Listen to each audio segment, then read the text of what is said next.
In the wild mountains of the West, where snow covers the winter and the wind howls through the wooden eaves, a man who has lived alone for 10 years suddenly faces something he never expected: a mail-order bride. With 2 little sisters, 3 fragile lives seek him out as if he were seeking a last refuge in the world. Have you ever wondered if one day fate placed in your hands 3 people trembling in the storm of life, would you open the door or close it if it were you? What would you choose: protect the lonely peace you built with blood and tears, or open your arms to let strangers in, accepting to let your heart be wounded once again? Just imagine if you were standing in that doorway, amidst the cold wind and pleading eyes of 3 strangers. What would you do?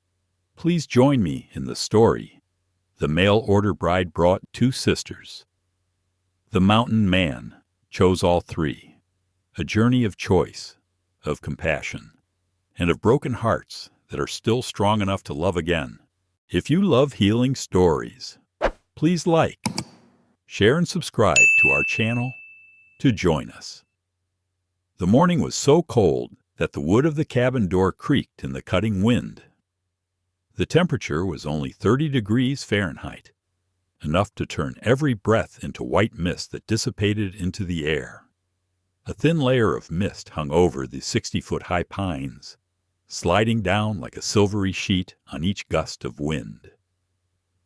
Jonah Hale stood at the long wooden table by the window, his calloused mountaineer hands holding the open letter. He read it once, then twice. Only on the 3rd try did his deep, slate-gray eyes lift from the paper, though his mind was still lost in the words pressing down on his chest.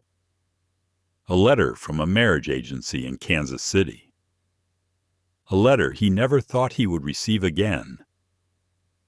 It used to be said that loneliness could cut through the thickest hide of a mountain man. Jonah had laughed and dismissed it.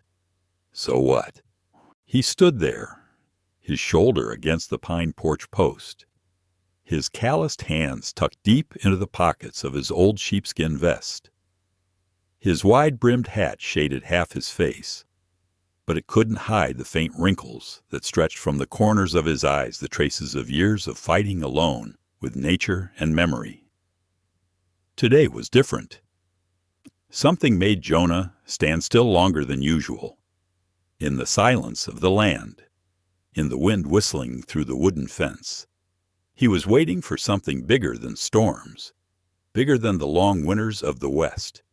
He was waiting for a mail-order bride, a strange woman, someone he had never met before, someone he had placed cautious, yet fragile, hope in. Jonah sighed, his eyes still on the road. He was not the type of man to express his emotional needs. He had grown up surrounded by horses, dust, and the unwritten rules of the West men had to be strong, silent, and self-sufficient in the face of loss. No description of children or elderly, just 2 dependents. An uncomfortable ambiguity for a man accustomed to the security of living alone. Jonah set the letter down on the table. The old pine tabletop bore deep scratches from years of doing everything himself: sawing wood, sharpening knives, repairing horses, building fences. The cabin was less than 300 square feet, big enough for 1 man, but 3 strangers, 2 dependents. He let out a long sigh, a sigh that sent cold air rushing out of his chest and into the silvery-gray winter morning air. Outside, the snow lay in a thin layer, soft but brittle, cracking under Jonah's feet as he stepped out onto the porch. The distant summit of Broken Valley Ridge was shrouded in mist, weak shafts of sunlight filtering through the clouds as if trying to comfort the land, as it cowered in anticipation of a new cold snap. Jonah stood there, his thick leather jacket buttoned to the neck, his hands in his pockets. He looked up, around his land, the land he had lived on for almost 20 years. From the cabin porch, he could see part of the valley, part of the dirt road that ran along the mountainside, then disappeared into the pine forest in the distance. 6 days from now, that woman will come here by that road. 6 days from now, this house will hear footsteps other than his. The thought made his heart sink and ache. It was a strange feeling, as if someone was knocking gently on the door of his heart, which had not been opened for a long time. He couldn't remember the last time he'd heard a woman laugh in his house. It had been too long that he could no longer remember the face of his wife, who had died so many years ago. She, who had helped Jonah understand that silence wasn't always scary. But when she was gone, the silence returned, thicker, colder. Jonah doesn't know if he's kind enough to bring warmth to anyone anymore. He leaned against the porch pillar, staring into space, letting the wind blow a few strands of silver hair across his forehead. The wooden porch squeaked under the weight of his boots. A series of questions swirled in his mind. Myra Ellison, that was the name on the letter. 35 years old. Good health, basic housekeeping skills, and 2 dependents. Jonah exhaled. He didn't know if he was ready for such a big change. Didn't know if this small cabin was warm enough for 3 strangers. Didn't know if he was strong enough to protect them, when he himself sometimes wavered between loneliness and painful memories. But Jonah was a mountain man when he said he was going to do something. He followed through. No backtracking. He folded the letter, tucked it into an inside pocket, and headed down the steps. The wind was still cold, but beneath the chill was something else. Something Jonah couldn't name. Maybe it was hope. Maybe it was fear, or simply the knowledge that his life was about to change. Very different. That afternoon, Jonah chopped 3 more bundles of wood and stacked them by the door. He fixed the window latches and checked the roof for leaks. These were things he did every winter. But today there was something different. He did everything more carefully, more slowly, as if preparing for something important, as if this cabin was no longer just his shelter. As the sky darkened, Jonah lit a fire in the kitchen. The flames bounced off the walls and illuminated the simple but neat furnishings, the wooden shelves, the small dining table, the chair where he used to sharpen knives. All were lonely in the way of a man who had lived too long alone. Jonah looked around, and for the first time in years, he found the cabin too quiet. He placed his hand on the hearth, feeling the warmth spreading throughout the room. In that moment, he was forced to admit something he had long avoided. He was used to solitude. He was not a man who was easily flustered. But this moment made his heart sway slightly, like the surface of a lake touched by the wind.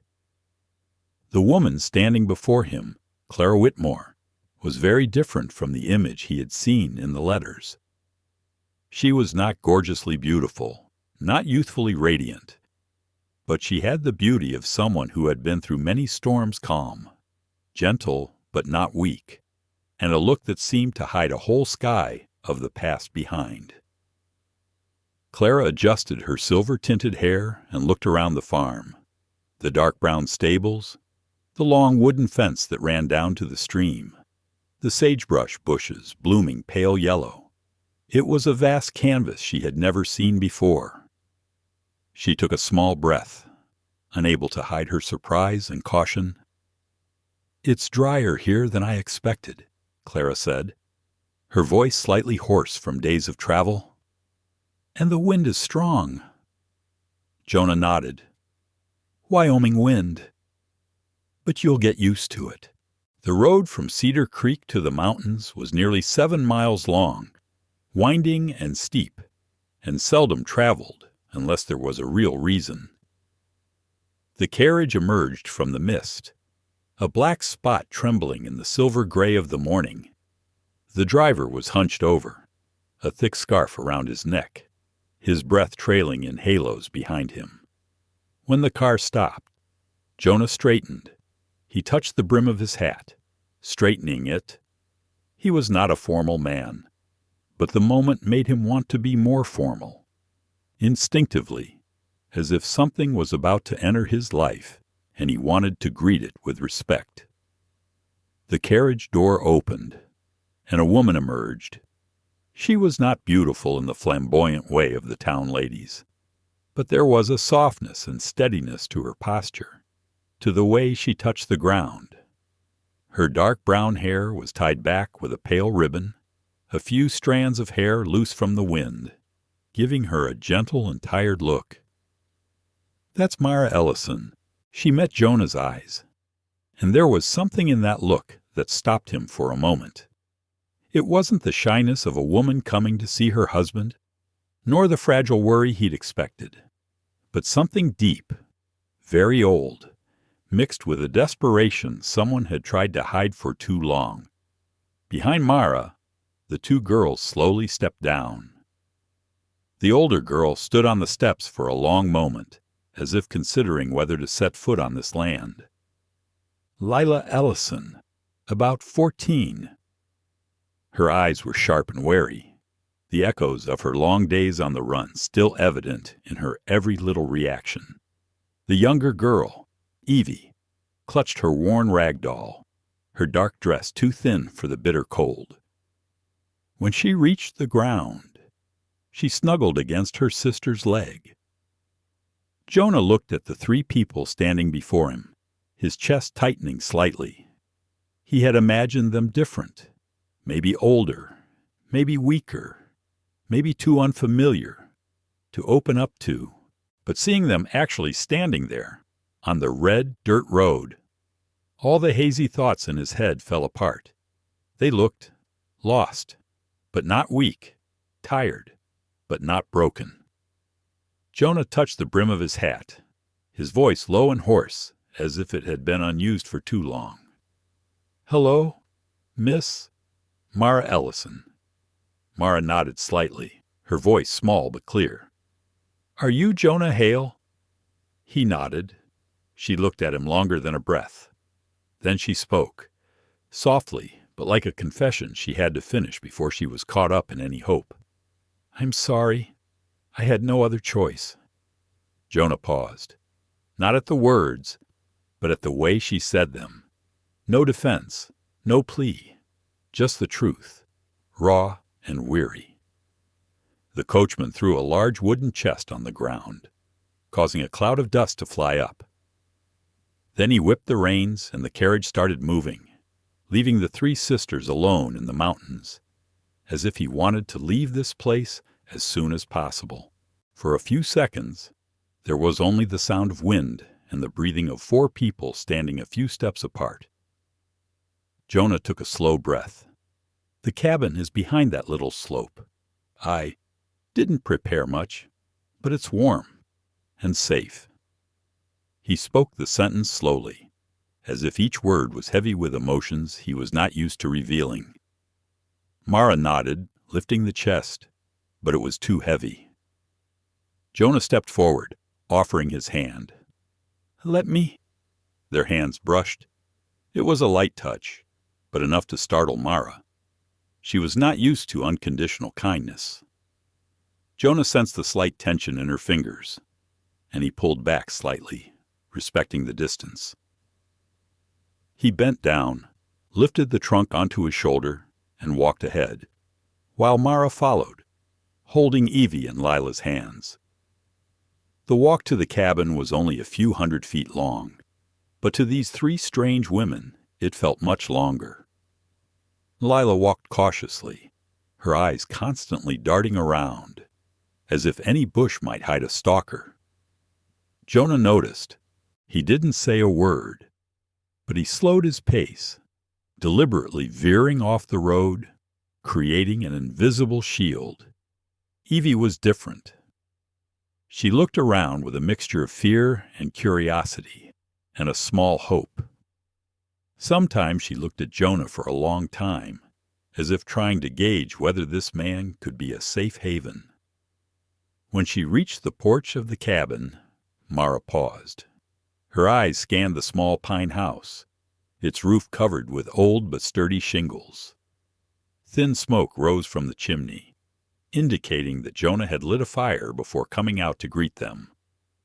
Mara said nothing, but her eyes changed. Softer, as if standing before an imperfect place that had never harmed anyone. Jonah put the trunk down. He opened the cabin door. It's not spacious, but it's mine. And now it can be yours. Mara stood in the doorway for a long time before entering.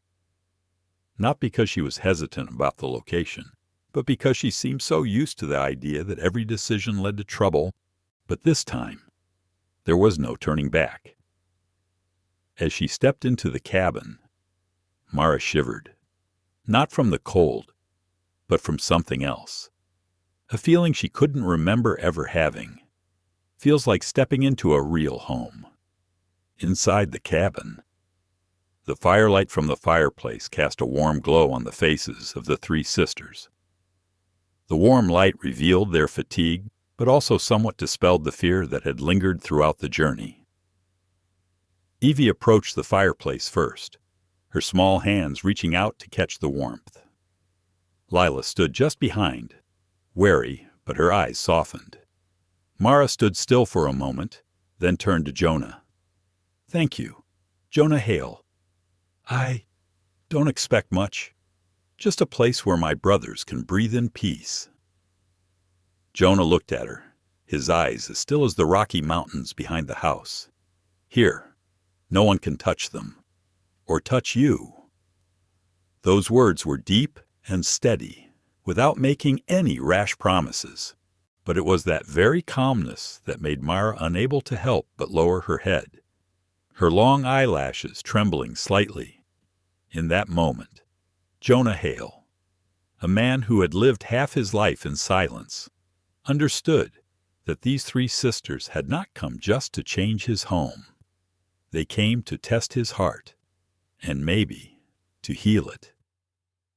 The evening wind blew through the pines on the slopes of Broken Valley Ridge, carrying the scent of sap and the lingering chill from the night before. A thin layer of snow covered the ground, enough to sink into the ground and make a soft crunch, like the whisper of winter not yet wanting to leave. In Jonah Hale's small log cabin, the fire burned steadily, giving off a rustic warmth. The space was barely large enough for one man, but now there were three new figures trying to narrow their unfamiliarity and blend into the rhythm of the house.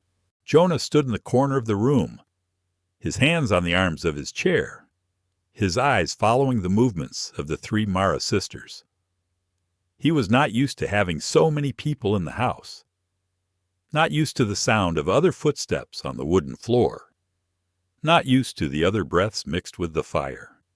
Every sound, no matter how small, awakened a strange feeling in him that was hard to name. Beside the fireplace, Evie was drying her canvas slippers. She held them so close to the fire that the flames nearly caught the fabric. Jonah hurried over and gently moved the slippers away. "It burned," he said, his voice low and soft, without reproach. Evie jumped back, blinking, her small hands tightening around the doll. Lila stepped forward, half blocking her view, her eyes like a deer that had just escaped a trap, wary, even a little sharp. Jonah stopped, not taking another step. He held up his hands, palms facing forward, as if to say he was harmless. "I just don't want my shoes to burn," he said, his breathing slowing, his voice soft. Lila looked at him for a long moment before nodding slightly, not entirely convinced, but not wanting to cause tension either. Mara was wiping a nearby table when she heard it and turned around. She looked at Evie, then at Jonah, then gave a small, tired smile. "Thank you. We Haven't met anyone nice to begin with." Jonah didn't answer right away. He just bowed slightly, then turned away to check the loose coat hanger by the door. It was his way of hiding his emotions, a habit he'd developed over years of being alone with the four walls of his cabin. As the afternoon wore on, the snow melted into small streaks of water that fell from the roof. Mara took an old towel Jonah had given her and slowly wiped away the water stains on the table. She did each movement very gently, as if she was afraid that making too much noise would cause the house to fall apart. Jonah watched her from where he sat sharpening his pocket knife. He didn't judge her. He just looked, as if trying to understand this woman not with words, but with presence. She took care of every detail, from adjusting the crooked curtains to arranging 3 tin bowls near the stove to warm them before use. A woman who had lived through storms like Mara should have been fearful and withdrawn, but she still had a way of making an unfamiliar space less cold. Mara put down the towel and turned to the children. "Lila, Evie, go behind the house. There's a jar under the pine tree. Get some water for me." Lila did not respond immediately. Her eyes glanced briefly at Jonah, as if testing him. Jonah did not move. He just continued sharpening the knife, the blade gleaming silver in the firelight. Lila took her hand and whispered, "Go together. Don't leave each other." Evie nodded. They put on the old coats Jonah had given them and headed out the back door. Jonah stood up and followed a few seconds later, walking lightly behind them, not too close to scare them, but far enough to keep them in sight. Mara noticed it. She stood watching, her heart softening. Not because Jonah was protecting the children, but because he was doing it so naturally, so unpretentious. There are some Western men who don't talk much, but every action they take is enough to make others feel secure. Jonah is such a person. Dinner that night was simple, a pot of potato soup and some bacon Jonah had saved. The smell wafted through the cabin, mingling with the warm pine fumes, creating a scent that Evie inhaled deeply, her eyes sparkling.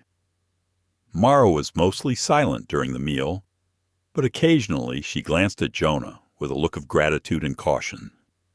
Jonah, on the other hand, ate slowly, holding his spoon with great care, as if not wanting to make any more noise than necessary.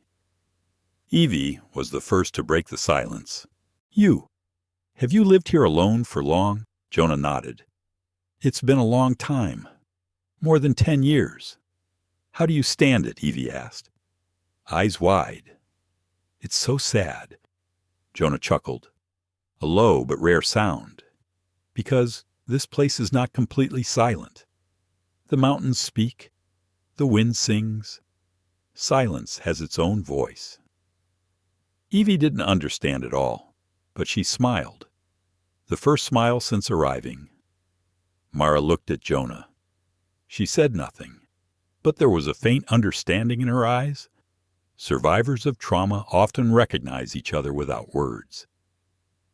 The meal continued with a quietness the 3 sisters were not yet accustomed to. Every sound of the ladle hitting the bottom of the pot, the breath of the wind outside, the crackle of wood in the stove, all combined into a new rhythm that Jonah had not heard in many years. The rhythm of the roof has people. At night. The cabin was bathed in a soft blue light as moonlight streamed through the windows. Lila and Evie fell asleep early on Jonah mattresses spread on the floor near the fireplace. The warmth relaxed their faces, as if the fear that had followed them all the way had been put behind them. Mara sat by the small window, where the moonlight streamed through, making a white line on the floor. She hugged her arms around herself, not because she was cold, but because of an unnamed emptiness. Jonah, as usual, did not go to bed early. He was used to sitting long hours by the fire, sharpening knives or repairing tools. But tonight he looked at Mara longer than usual. Maybe it was because the moonlight made her face look different. Not tired, not wary, just human. "Mara," he said softly, "are you okay?" She was silent for a moment, then turned. "I don't know. Maybe I'm not used to the feeling of peace yet." Jonah knew that feeling better than anyone. He too had doubted peace, for peace often came before great loss. He sat down in a chair near the door, a few steps away from her. No need to get used to it right away. Take your time. Mara looked at him. The firelight reflected in her eyes in small orange rays, like a budding faith that did not dare to step into the light. "Do you think we're a burden?" she asked. Jonah shook his head. "The mountain doesn't care who is heavy or light. Just step in the right place. Same with people. A simple sentence, but to Mara, it was a stronger comfort than any long-winded promise." She turned back to look at her two sleeping siblings, then let out a soft breath. For the first time in months, her breath didn't smell of fear. In a wooden cabin in the middle of a deserted valley, 3 lost fates and a heart that has been sleeping for too long begin to find each other, not with big words, but with small gestures of kindness. That was how the first days in that lonely cabin began.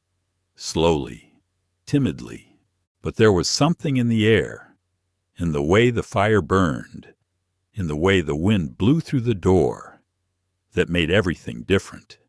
It seemed Broken Valley had accepted them, or maybe they were slowly accepting each other. The next morning, the fog still lay thick on the pines behind the cabin, as if someone had spread a thin blanket over the entire land of Broken Valley Ridge.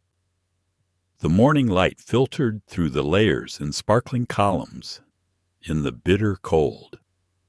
Jonah Hale's cabin felt warm and small against the vast, harsh world. Jonah woke before the others.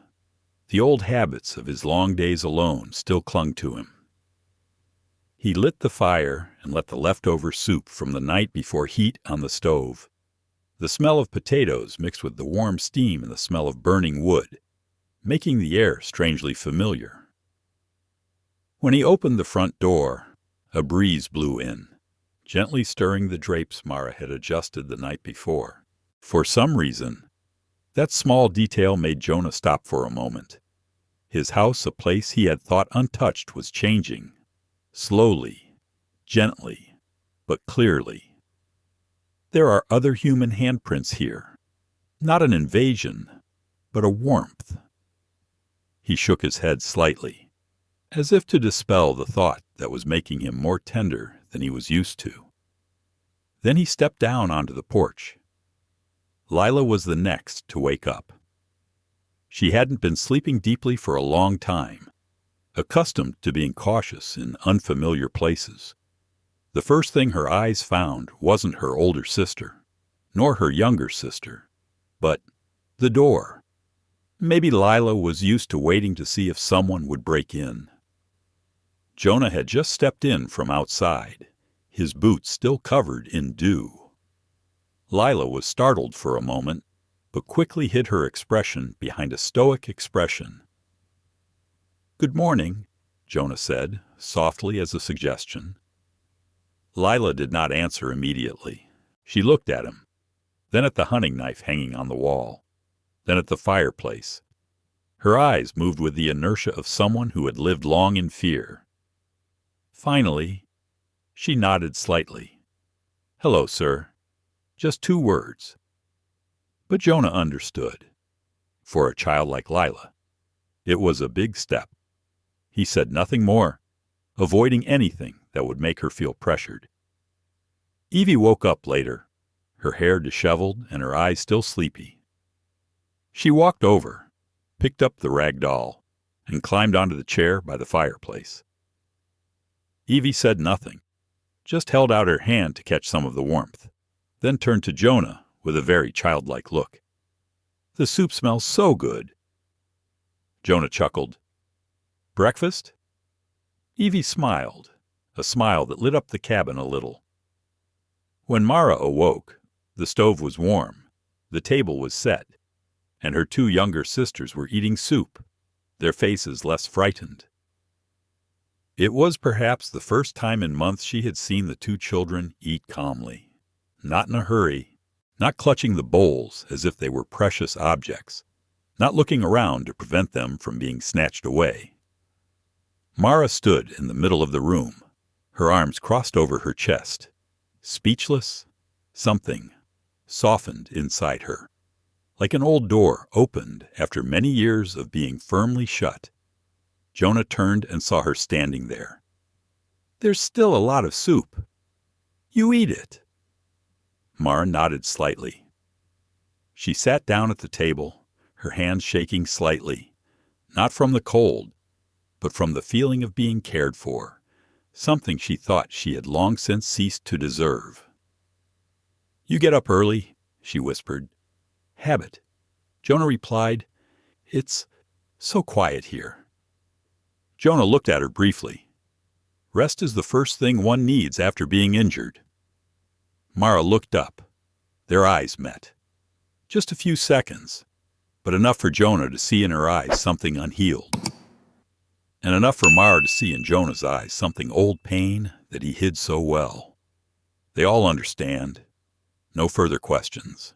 After breakfast, Jonah set about repairing the fence behind the cabin. The wood was rotten in several places, and if it wasn't replaced soon, wild cattle or wolves might break through. Mara walked up as he was carrying the pile of wood out. "Do you need any help?" Jonah looked at her for about 2 seconds. "No need. It's heavy work. I can do it," Mara replied. Her voice wasn't loud, it wasn't strong, but there was a firmness to it that told Jonah she wasn't speaking for show. She had spent most of her life doing harder things. He gave her a pair of old gloves. "Be careful. This wood is heavy." Mara nodded. The two people worked together quietly, but it was not unpleasant. There were people who, just by being together, no words were enough to form a connection. Lila stood on the porch, arms folded, looking down. She watched Jonah closely, as if she still couldn't quite believe that this man didn't have the dark side she was used to seeing in others. Evie ran around the small lot in front of the cabin, chasing dry leaves that blew in the wind, her laughter echoing far and wide, light as a rare warm breeze in the cold air. Jonah looked at Evie for a moment, then let out a quiet breath. He couldn't remember how long it had been since his cabin had been filled with such childish noise. By noon, the fence repair was nearly done. Mara wiped the sweat from her brow. Her sleeves rolled up to reveal small scars, traces of an old life she never spoke of. Jonah saw, but he did not ask. Only one word escaped his lips, soft but affirmative. "Here. No one will hurt you anymore." Mara was stunned for a second. The surrounding mountains and forests seemed to fall silent. She turned away, afraid that if she looked at him any longer, she would reveal her weakness. But her heart felt as if someone had placed a small fire in her chest. As the afternoon wore on, the sky turned gray. Clouds rolled in from the west. Jonah looked up at the sky and said, "It's going to snow heavily." Lila immediately took Evie's hand.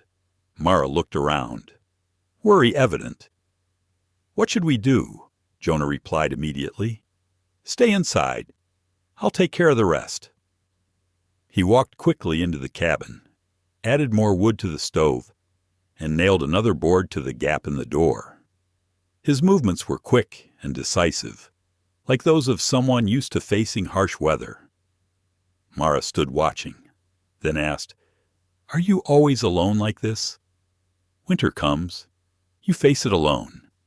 Jonah paused. "Just a moment. I'm used to it." Mara understood, but she also understood something else. Not everyone who is lonely wants to be. As the snow began to fall, The cabin was blanketed in a thick blanket of white. The wind howled through the wooden walls. Evie snuggled close to her sister, and Lila held her hand tightly. Jonah placed a thick blanket over the children. When the wind is strong, the cabin may shake, but it is very sturdy. Don't be afraid. Mara sat next to the two children, then looked at Jonah. You are never afraid. Jonah sat down in a chair by the fireplace. He watched the flames flicker. I'm scared.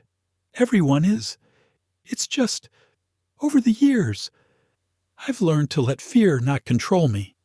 Fear has controlled us for so long, Mara said, her voice barely a whisper. Jonah looked at her for a long time. Well now, let it rest. A gust of wind blew against the window, shaking the cabin slightly. Evie cringed. Lila tightened her grip. Mara touched the baby's head. Jonah stood up, walked to the window, and placed his hand on the wooden frame. It's okay. I'm here. The last three words came out of his mouth so naturally that he was a little surprised. Mara heard. Her heart skipped a beat. And in the first snowstorm they experienced together, neither of them slept right away. But for the first time, no one panicked. For the cabin, small as it was no longer just Jonah's. It was becoming a haven for hearts trembling in search of a place to rest. Amidst the howling wind outside, the silence in the house became strangely warm. A warmth that did not come from the fireplace, but from each other's presence. The stormy night passed slowly, like a long prayer. Inside the cabin, the three Ellison sisters lay close together, listening to the wind howling on the porch, the wooden walls shaking slightly as the strong wind tore across the mountainside. But for the first time in months, fear no longer consumed them. Jonah sat by the window most of the night. He had weathered hundreds of such storms in his life on Broken Valley Ridge, but tonight there was something different. The room was no longer empty. The children's steady breathing, the rustle of blankets, the warmth from Mara's corner, all made him feel like he was watching over something fragile, but worth keeping. If anyone asked him what he was protecting, he probably couldn't say, but he knew the feeling well, like when he was a child, trying to shield a candle from the wind. As morning came, the storm abated. The snow was still thick, but the wind had died down. Jonah rose gently, careful not to wake the rest of the house. He opened the door a crack, and the cold rushed in, biting. Snow covered his knees. The forest was bright in the morning sun, sparkling like a million shards of crystal. Mara was already awake. She stood a few steps from the door, wrapped in the thin shawl Jonah had given her the day before. The snow is so deep. Are you planning to go out? She asked, her voice worried but controlled. Jonah nodded. I need to check the traps and see if the road to town is blocked. If the wind changes direction, the tree could fall at any moment. Mara bowed her head, her hands clasped together. She was afraid, not of the storm again, but of him going out there, alone. Can you wait for the snow to melt? Jonah looked at her. It was not the look of a hard man, nor the look of one accustomed to suffering. It was a calm look, like the slow explanation he was accustomed to giving to nature, not to man. If I wait, someone else might come up the mountain. I have to make sure everything is safe. Mara wanted to say something, but held back. She understood, just as she had done everything she could to protect her sisters. Some people were born to stand outside the door and watch. It's been a long time since anyone has watched over her. Jonah was about to leave when Lila suddenly appeared behind Mara. She was wearing an old robe, her face still marked with a pillow. What's wrong? Lila asked, her voice wary as usual. Mr. Jonah went out to check. Mara replied. Lila squinted. In this snow, is he alone? Yes. The girl was silent for a moment, then spoke softly, her voice unintentional but painfully honest. Don't let him go alone. Sister, good people, get into trouble. Jonah glanced over at that, his eyes softening. He said nothing, just touched his cap, and walked out of the cabin. Mara watched until his figure disappeared into the white screen. It took Jonah almost half an hour to make his first lap. Much of the area around the cabin was covered in blown snow. A large pine tree near the blackberry bush had a large branch snapped off by the wind, but it wasn't dangerous. He used an axe to chop away the branches blocking the way, his breath rising in thick coils of mist. The air was deathly still, the strange silence that only comes after a great storm, when the forest seems to hold its breath. As he approached the slope at the edge of the woods, a small footprint appeared in the snow. Jonah did not hesitate. Child's footprints, fresh. He looked along, all the way to the base of a large oak tree, then disappeared behind a rock. Not Lila's or Evie's footprints. They were smaller, lighter, and more importantly, they came up the mountain. Jonah frowned. What child would be wandering the mountains after a storm? He followed, wary. It was not until he rounded the rock that he saw it. A small brown scarf, soaking wet, snow on the edges. Jonah bent down to pick it up. He could tell at a glance that it belonged to a child. There was a hand-sewn symbol on the collar, something like a flower. He stood still for a long time. Then he turned and walked back to the cabin faster. Something was wrong. Very wrong. In the cabin, Mara was preparing soup for lunch. She ladled the broth into the pot, her hands thin but strong. She heard the door open and looked up. Jonah's face as he entered stopped her. What's up? Jonah put the small towel on the table. I found this at the edge of the woods. A child's footprint. Layla jumped up from her chair. Children. Evie tugged at her sister's shirt, eyes wide. Mara looked at the handkerchief for a moment, then exhaled. It's a bandana worn by kids in a labor camp near Wichita. They made that symbol. I've seen it. The air in the cabin cooled by half. Jonah placed his hands on the edge of the table, his voice low. So that means someone came up from the bottom of the mountain. A child. Maybe lost.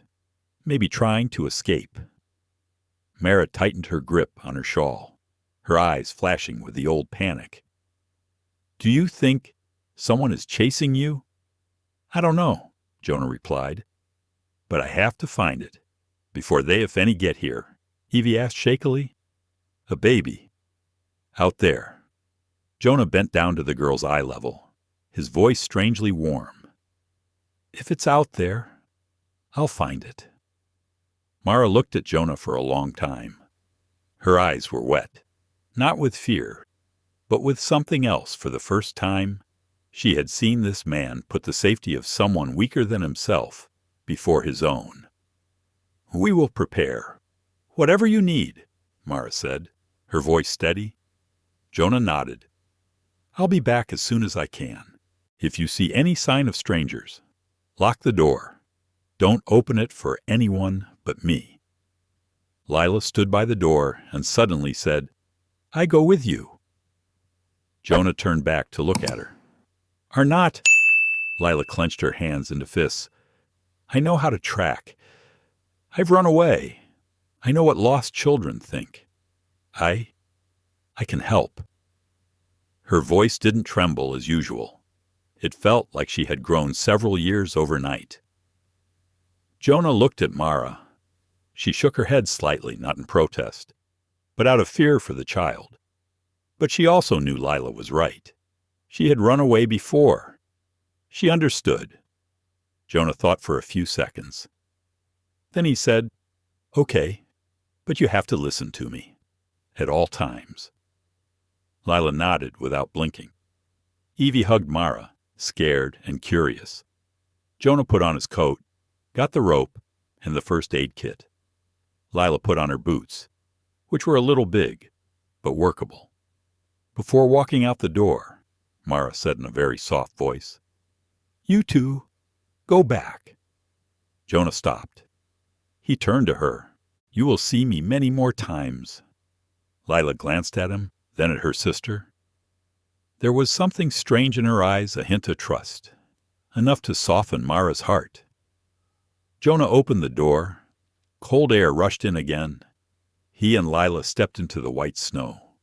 Inside the cabin, Mara closed the door, leaned back against the wood, and folded her arms across her chest. Not out of fear, but out of that strange feeling that Jonah Hale was more than just someone to lean on. He could be the one to change everything. Snow was falling lightly again as Jonah and Lila walked down the eastern path of Broken Valley Ridge. The sky was gray and low, as if waiting to touch their heads. The pine branches were bent heavy with last night's snow, and every now and then a gust of wind would drop large flakes of white. Jonah walked ahead, his step steady as a mountain dweller. Lila followed half a step behind, her eyes constantly scanning the ground, the trees, the trail. She was small but moved like someone used to running quiet, agile, always looking behind her.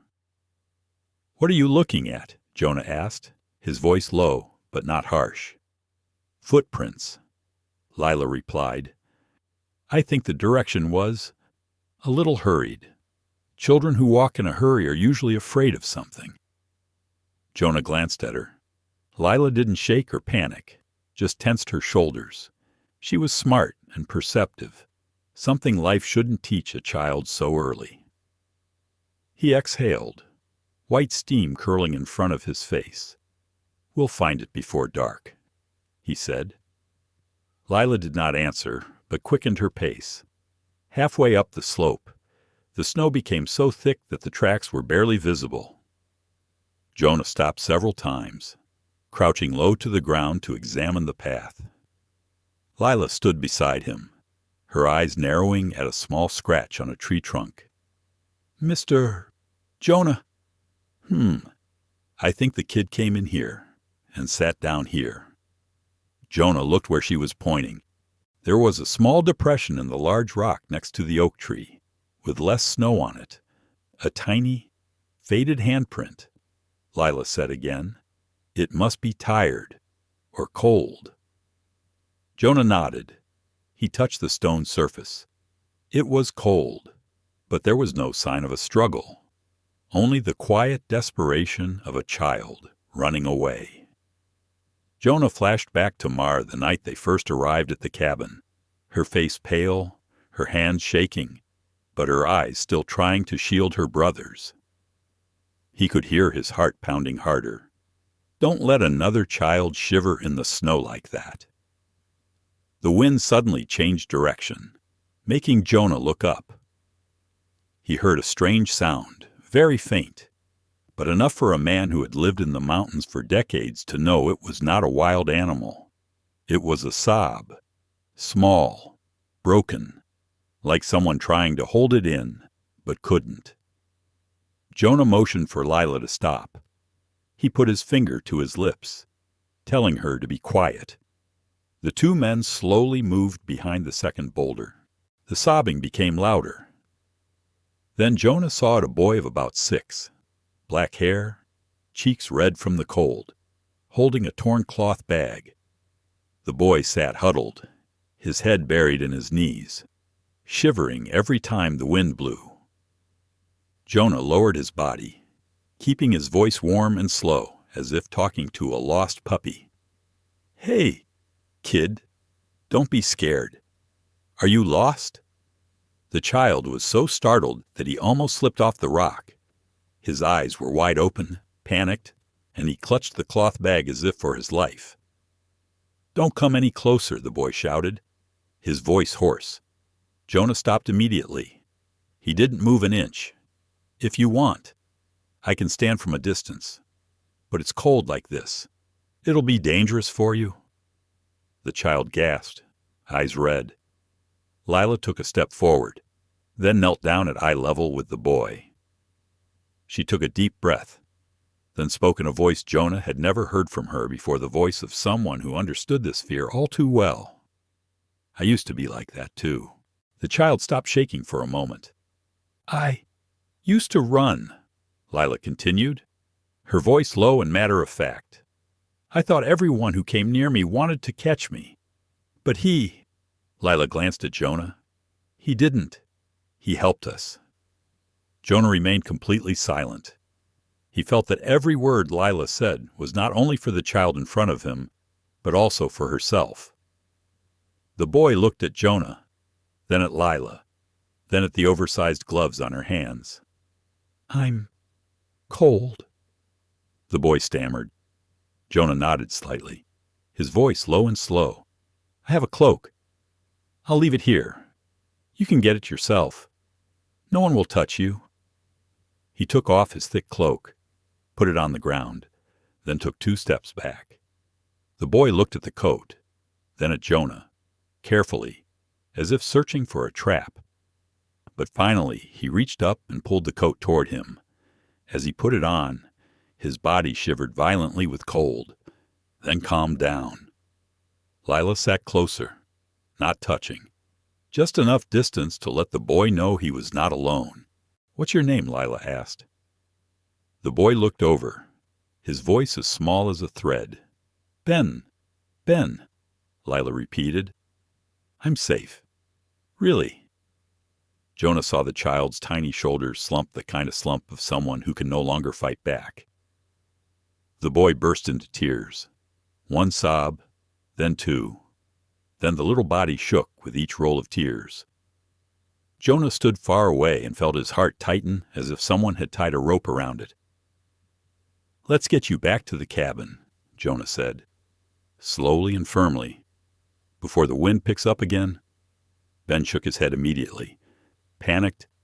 "No, they will find me. They always find—" Jonah took another step, but kept his voice calm. "Ben, you won't last until dark out here. In the cabin, I'll take care of the rest." The boy looked at Jonah, his eyes wet and trembling. There was something in Jonah's look, an unpretentious, unforced certainty that stopped Ben struggling for a moment. Lila held out her hand. "Come with us. Wherever we are, you won't be left behind." Ben looked at that hand. Small, cold, but real. Slowly, the boy held out his hand. Jonah let out a breath he hadn't realized he'd been holding. He picked Ben up. He was so light it felt more like a pile of clothes than a baby. Ben buried his face in his shoulder, shaking. "You did good," Jonah said. Lila walked right beside him, eyes still scanning the road, protective of the child she had not seen an hour before. On the way back to the cabin, no one spoke much, but in the silence of the snowy forest, something else moved. Faith. Small, but clear. When the cabin appeared in the white curtain, Mara was standing in the doorway. She clutched the edge of her shawl as if waiting for something she did not dare hope for. When she saw Jonah holding a baby, with Lila walking close by, Mara's eyes widened. She put her hand to her mouth. Ben looked at her, his face trembling with cold and fear, but Mara only took 1 step forward, then stopped, as if afraid of scaring the boy further. "It's okay," she said, her voice soft as a blanket. "I'm safe." Ben looked at Jonah, then at Lila, then at Mara. His lips trembled a moment longer. Then a small, breathy word came out. "You. Are you really a good person?" Mara knelt down to the boy's eye level. "I'm not perfect, but I will never hurt you." "That's true," Ben cried louder now. the real cry of a child finally meeting someone who didn't want to hurt him. Mara hugged the boy, gently, letting him decide the distance. When Ben returned her embrace, Jonah looked away, giving them some privacy. But his heart warmed in a strange way. He had brought the 3 Ellison sisters into his home. Now there was another child. Part of him understood that the more he protected, the more he became a target for the very people who had been chasing these children. But the rest says something else. As long as the children are safe, he accepts anything. When Ben was brought into the cabin, the warmth from the fireplace welcomed him like an invisible embrace. The boy sat close to the wall next to the fireplace, still hugging the old cloth bag as if it were the only thing left in his life. His breathing was ragged. Tears had not yet dried, but had formed white streaks on his cheeks because of the cold outside. Lila sat beside him, keeping a comfortable distance, not touching, not forcing. The silence between the 2 children did not make the cabin heavier, but rather had something like quiet sympathy. 2 little souls who had been afraid of the same thing, who had run from the same thing, looked at each other and understood. Mara heated some water, adding some honey Jonah had saved from the summer. When she brought the bowl to him, Ben flinched. "It's okay. You don't have to drink it if you don't want to," Mara said softly. "I just put it here." She set the bowl on the small wooden stool beside the boy. She did not press him, did not come closer. The gentleness made Ben glance at the bowl, then at her, hesitating like a small bird, considering whether to land on the palm of the man who had just saved it. Finally, the boy held out his hand, only one hand, the other still holding the cloth bag. Jonah stood near the door, silently observing the scene. He did not intervene. The mountain man was not good at comforting with words, but his eyes at that moment held an emotion that was hard to name: pain, pity, and anger at those who had put the children in such fear. He wondered how many more children had tried to hide, and no one had found them. The afternoon passed in a fragile silence. Evie slowly approached Ben, holding the rag doll in her arms. She placed the doll down in front of Ben and stepped back. As a small greeting, "You can play with it if you want," Evie said, almost inaudibly. Ben looked at the doll. His eyes softened a little, but only a little, like the first cracks forming on a lake's ice. Lila smiled slightly. She understood those little signs better than anyone. Jonah decided to let the air cool for a moment before asking the important question, but gradually he felt the need to know. He pulled a chair up to the fireplace and sat down, not looking directly at Ben as if questioning him, just watching the fire. "Ben," he said slowly, "how long have you been alone?" Ben clenched the duffel bag in his hands, his small shoulders hunched. "I don't know. I ran away the night before yesterday, after they said they would take me back to camp." Mara started slightly. "Camp," she repeated. Ben nodded, his eyes red again. "They said I belonged to them. They said anyone who ran would be punished. I don't want to. I don't want to." The last sentence sobbed, making Evie run to hug Mara.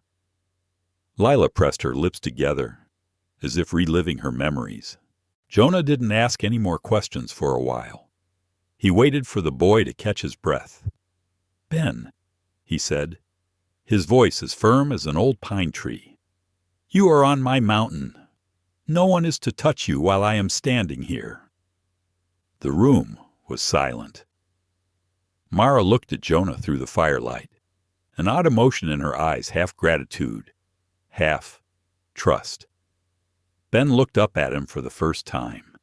His eyes were trembling, but beneath the trembling, There was a small, weak ray of hope, like a newly lit fire that even the cold wind could not extinguish. You won't hand me over to them, will you? Jonah replied immediately, without any pause between sentences. Are not. That answer made Ben cry. Not from fear, but from relief, an emotion the 6-year-old had never fully known. In the afternoon, the snow stopped. Small patches of blue sky appeared behind the thick clouds. Jonah took the opportunity to go out into the yard and shovel snow to clear a path. Lila stood on the porch, watching him, not because she was worried about him, but because she was learning how adults can face nature responsibly, without fear or contempt. Mara went out the door, holding her scarf. She said, "Do you need any help?" Jonah pointed to the pile of wood. "Please gather some small pieces for me. It will be cold tonight." Mara nodded. She stepped out into the yard, touching each log, feeling as if every little thing she did today was building a new part of her life, a part she had never dared to dream of. Jonah felt her eyes flick to him a couple of times, not with scrutiny, not with fear, with a kind of trust that was raw, but real. It made him feel a little tight in his chest, a feeling he had long forgotten. As the sun set, the cabin was lit by kerosene lamps and a red-hot fireplace. The children had a simple meal, baked potatoes, soft cornbread, and a little runny honey. Evie and Ben sat side by side, and for the first time. Ben ate without looking over his shoulder. Lila sat further away, but her eyes softened. She was beginning to feel like this was more than just a temporary shelter. After dinner, Jonah took a small wooden box from the cupboard. He opened the lid and took out a small knife with a worn blade and a piece of pine wood. "What are you doing?" Evie asked. "Eyes wide," Jonah replied without looking up. "Toy carving." Oh, Ben looked as if pulled by some invisible force. "Oh, for us, if you want." Ben stood up and approached, but kept his distance. Jonah smiled slightly. "What do you want, Wolf Rabbit Horse?" Ben thought for a long time. Then he spoke softly, as if afraid of being laughed at. "A bird. Any bird, as long as it can fly." Jonah paused for a moment. Lila's eyes fell as she heard that.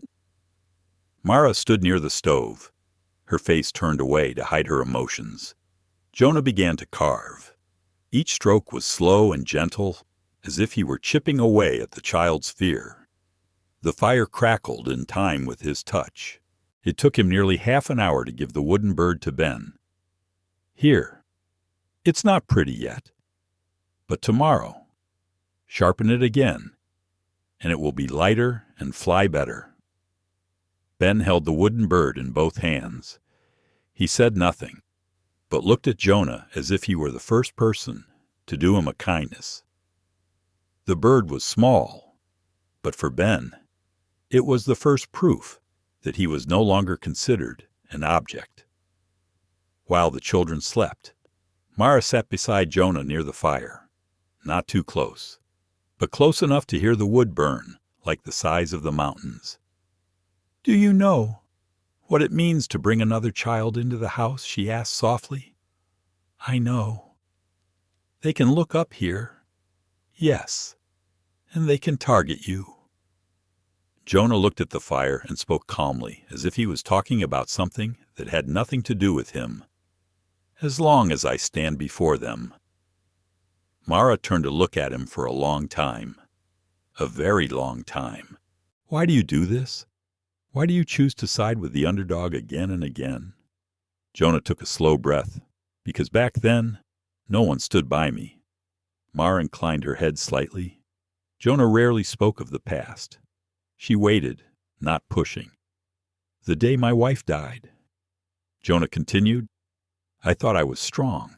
I thought I could fight mountains, fight winter, fight everything. But actually, I broke. I just didn't show it to anyone." There was no one to show it to. Mara was silent, Jonah added, his voice low but sincere. Now, if someone in front of me trembled like I did, I couldn't stand to watch. Mara placed her hands on her knees, squeezing them gently, as if to restrain herself from doing anything rash. "You have a very strong heart," she whispered. Jonah chuckled. "I just try not to let it freeze." Outside the cabin, the snow glowed in the moonlight, and all of Broken Valley Ridge seemed to hold its breath in a rare moment of peace. But Jonah knew such peace could never last, especially when a child, newly rescued from evil, had just appeared on the mountain. He looked out the window. The firelight reflected his eyes calm, but alert. If they really go up the mountain, Jonah Hale would be the first to stand between them and the children. That night, the wind shifted. It didn't howl like it did on stormy nights, but blew in long, thin, cold gusts, like invisible hands swiping through the cracks in the door, trying to hear what was inside the cabin. Jonah Hale sat by the window, his hand on the old Winchester. He didn't believe in coincidence. On these mountains, anything that would bring a child running away was dangerous. The cabin fireplace still glowed a warm yellow. The children were asleep. Ben lay between Lila and Evie, as if only between two children who had experienced the same fears did he dare breathe properly. Mara sat close to Jonah, not touching him, but her presence was a silent blanket over the tense atmosphere. She saw that Jonah never took his eyes off the window. "Jonah," she whispered, "do you think they're nearby?" He didn't want to worry her, but he didn't lie either. They can. A 6-year-old can't go that far without someone chasing him. Mara swallowed. The air in the cabin was hot, but her hands felt cold. "Have you ever thought," she whispered, "that you're getting the kids into trouble by protecting Ben?" Jonah shook his head. "No. Trouble found us before Ben came along. Kids like him, they're always being hunted. I couldn't leave him out in the open just because I was afraid of trouble." Mara looked at him. The firelight reflected Jonah's face hard, calm, but underneath was the stubbornness of a man who bore more wounds than words. "You always choose to stand up," she said, "even when you don't need to." Jonah didn't answer. He just pulled the blanket over her, then looked out again. Outside it was dark, filled with snowflakes glittering in the blue moonlight. But for that brief moment, Jonah saw a low, dark shape gliding between two distant pines. Not a wild animal, not the wind. Be human. He stood up immediately. Mara saw the change in his posture, sharp as a blade drawn from its sheath. "Jonah." He put his hand on her shoulder. "Don't wake the children. I'll go out and check." "Are you going alone?" "Yes. I'm more used to the dark than anyone in this house." Mara grabbed his sleeve. Not hard, but filled with unspeakable fear. "Be careful. Please." Jonah nodded. He put on his coat and hat and slung a small oil lamp on his back, but left it unlit. The darkness was his old friend. Light sometimes only made a man easier to target. As the cabin door closed behind him, Jonah was plunged into the bitterly cold night. The temperature had dropped so low that his breath froze to white mist as soon as it left his mouth. Jonah moved as quietly as a lynx, each step making no sound. He curved around, not going straight for where he saw the figure. Hunters were best at setting traps when you thought they were sneaking around. He approached the old pine tree. The wind blew through the trees, carrying with it the smell of smoke from the south, the smell of campfires. Jonah understood immediately. They camped not far away. He took a few more steps, until he saw a faint yellow light flashing behind a large rock. In the distance, he saw two figures talking, their voices low, but not low enough for Jonah to miss. "The boy can't have gone far," a hoarse male voice revealed. "We must find them. The boss said whoever runs away will ruin everything. We cannot fail this time." Jonah tightened his grip on the gun. The scent of danger swirled through the snow like a predator waiting to spring. Oh, so Jonah was right. They weren't just looking for Ben.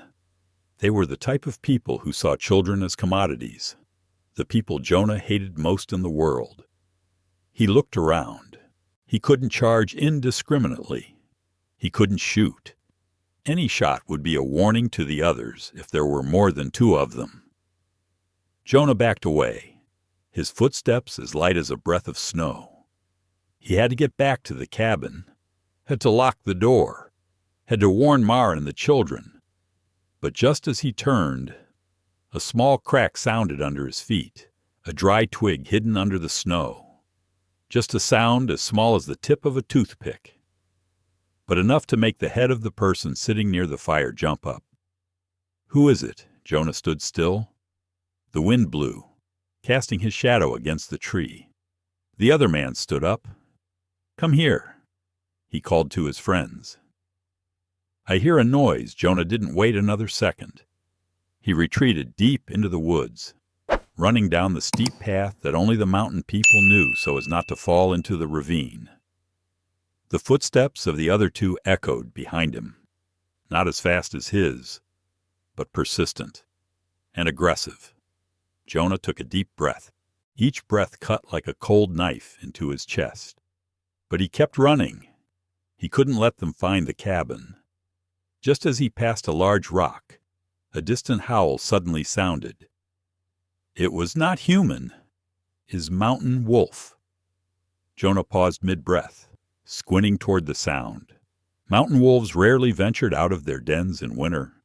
Their howling at night meant only one thing. Something is invading their territory. Jonah understood this better than anyone. Between man and nature, the disadvantaged one will be the noisiest one. He seized that opportunity. He circled back, heading downwind from his scent. Wolves did not attack people unless threatened, but they frightened strangers. Jonah stood behind a large pine tree, breathing slowly so as not to create steam. In the distance, torches appeared. Two men are looking for him. But then, a low growl came from the darkness behind them. Jonah didn't see the wolf, but he saw the other two men startle and curse. "Forget it. Go back to camp." They ran. The torchlight flickered in the snow and then disappeared. Jonah stood still for a few more minutes, making sure they had retreated. He didn't want the wolf to mistake his actions for an intrusion. When the hooves and wind had calmed down, he turned back toward the cabin. But he knew this was just the beginning of something bigger. No one would go that far in the snow just to find a runaway child, unless the child was something they considered an important asset. And while their property was in his house, Jonah will face something he hasn't faced in a long time. Men who are greedy, organized, and not afraid to use violence. When Jonah returned to the cabin, Mara opened the door as soon as she heard his footsteps. "Are you okay?" she asked, her voice trembling. Jonah nodded. "They're closer than I thought." Mara looked at him, her eyes darkening with worry. "Ben would never let that go," she said. Jonah put his hand on her shoulder. "It's okay. I'll be on guard at night from now on.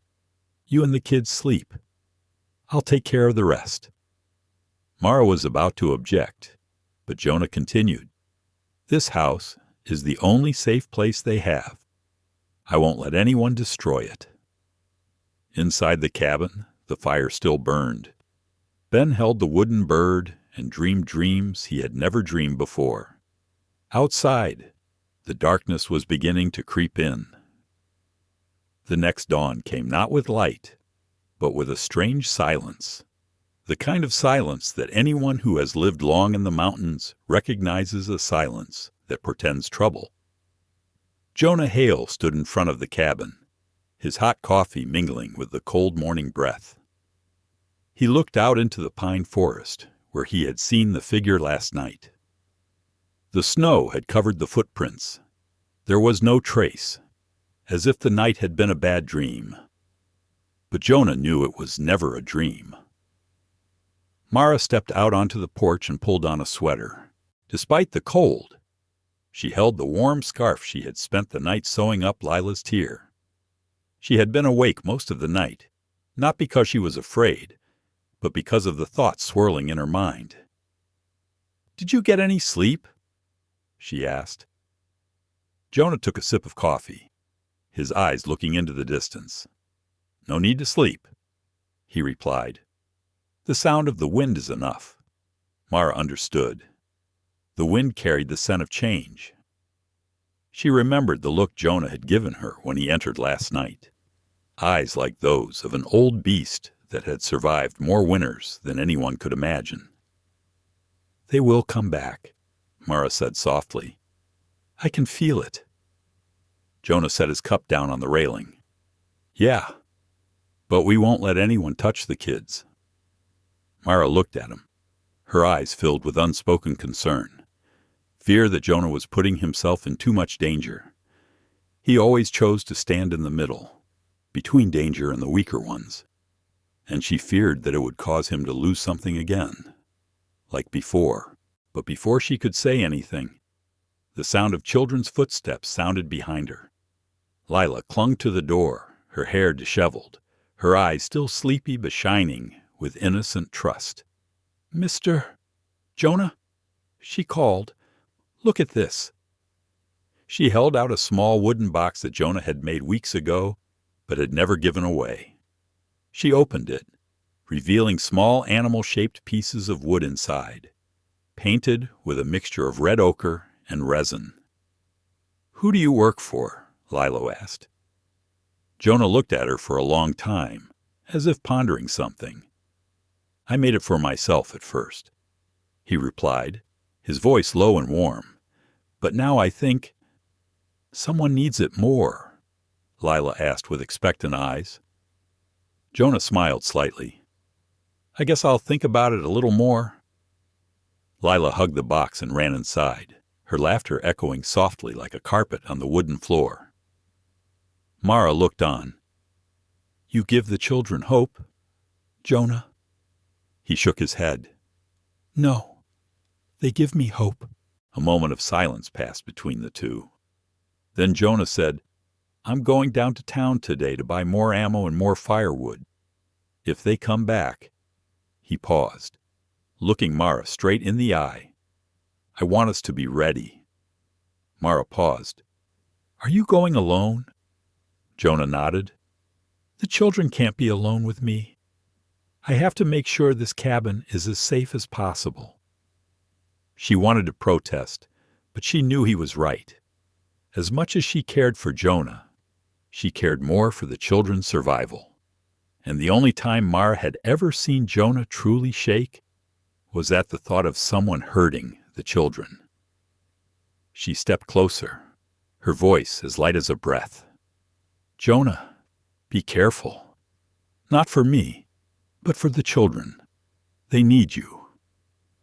He touched her hand lightly, a very brief touch, but enough to make her heart clench. "And you don't?" he asked softly. Mara opened her mouth, but no words came out. There were some questions that only silence could contain. Jonah mounted his horse and left the cabin as the sun rose.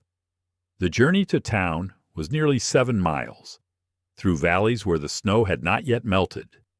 The wind from the mountains was bitterly cold, but Jonah had long since grown accustomed to the cold. The cold was a welcome relief compared to the burning heat of loss. As he approached the small town of Lone Pine, he felt the eyes of the townspeople on him. They were not looking out of curiosity, but because the story had spread like wildfire. Jonah Hale had brought 3 women to live in his cabin, Jonah never paid much attention to rumors, but this time there was something different in his look, as if he had awakened something they thought was dormant. He tied up his horse and entered the grocery store. The owner, Mr. Burson, old and thin as a fence post, looked at Jonah with a mixture of suspicion and pity. "Jonah Hale," he said, his voice drawling. "I hear you. Have company." Jonah's expression didn't change. "I need to buy rice, oil, and some bullets." Mr. Burson did not ask further. Men like Jonah did not answer unnecessary questions. But as Jonah placed the money on the counter, the door behind him opened. A tall man Jonah had never seen before stepped in. His coat was thick cowhide, his boots were caked with road grime, and his eyes, the eyes of someone who had been tracking something for weeks. He looked Jonah up and down. "Are you Jonah Hale?" Jonah turned very slowly, his hand still on the counter, but his thumb lightly touching the holster as an old reflex. "Depends on who asks," Jonah replied. He took another step. "I'm looking for a boy, 6 years old, brown hair, gray eyes, running away from where he shouldn't be." The whole grocery store suddenly became colder than the wind outside. Jonah didn't blink. "I don't know any boy like that." The man looked at him for a long time, then smiled slightly. The smile of someone who doesn't trust anyone but likes to play pretend. "It's just, people say you always take in lost children." Jonah did not answer, but his eyes closed once, very slowly. He didn't need more proof. He turned away, but just before pushing the door open, he said, "My name is Clark. I didn't come to fight." He stopped. "I came to warn you."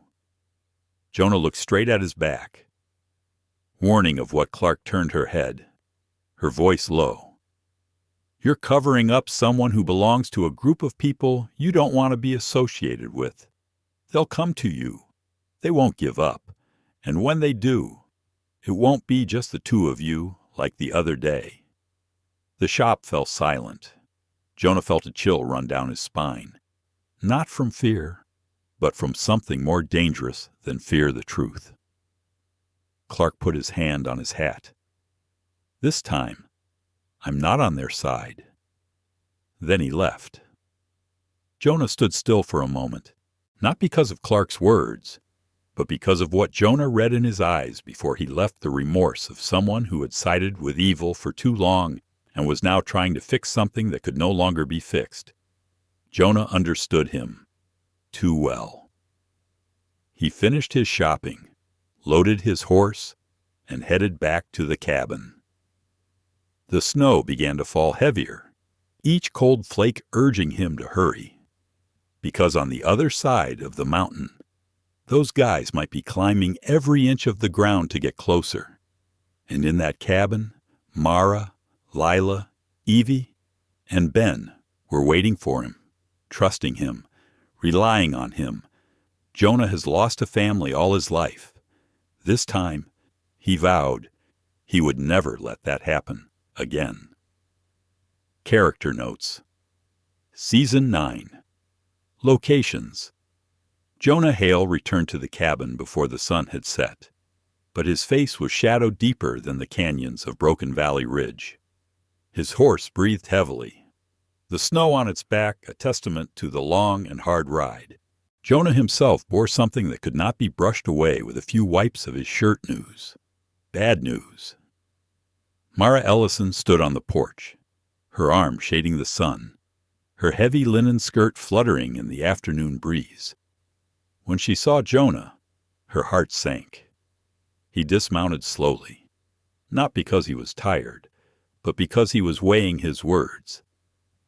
"You're back," Mara said first. It wasn't a question, just the breath she had held since he left. Jonah set the box down on the steps. His eyes were serious. "We need to talk," he said. The words sent a shiver down Mara's spine. A faint tension crept up her spine. Where are the children inside the house? Evie is telling Ben a story. Lila is drawing pictures at the dining table. Jonah nodded and climbed the stairs. His boots crunched on the cold wood. Mara followed, but she sensed he was different. As the cabin door closed, Jonah checked each window, locking the latch. Each movement was slow, deliberate. Mara's eyes followed, her worry growing like a thin thread being pulled taut. "Jonah," she whispered, "what happened?" He turned, looking straight at her, but before he could answer, Lila ran up and hugged Jonah's legs. "Mr. Jonah, what did you bring? Any cake? Any paint?" He bent down and patted her head. His smile flashed, then vanished like a flame blown by the wind. "I'll show you later," he said. Then he turned to Mara. "We'll talk in the kitchen. The kids won't have to listen here." Mara nodded. They went into the kitchen, the door ajar, afternoon light streaming in long strips across the wooden floor.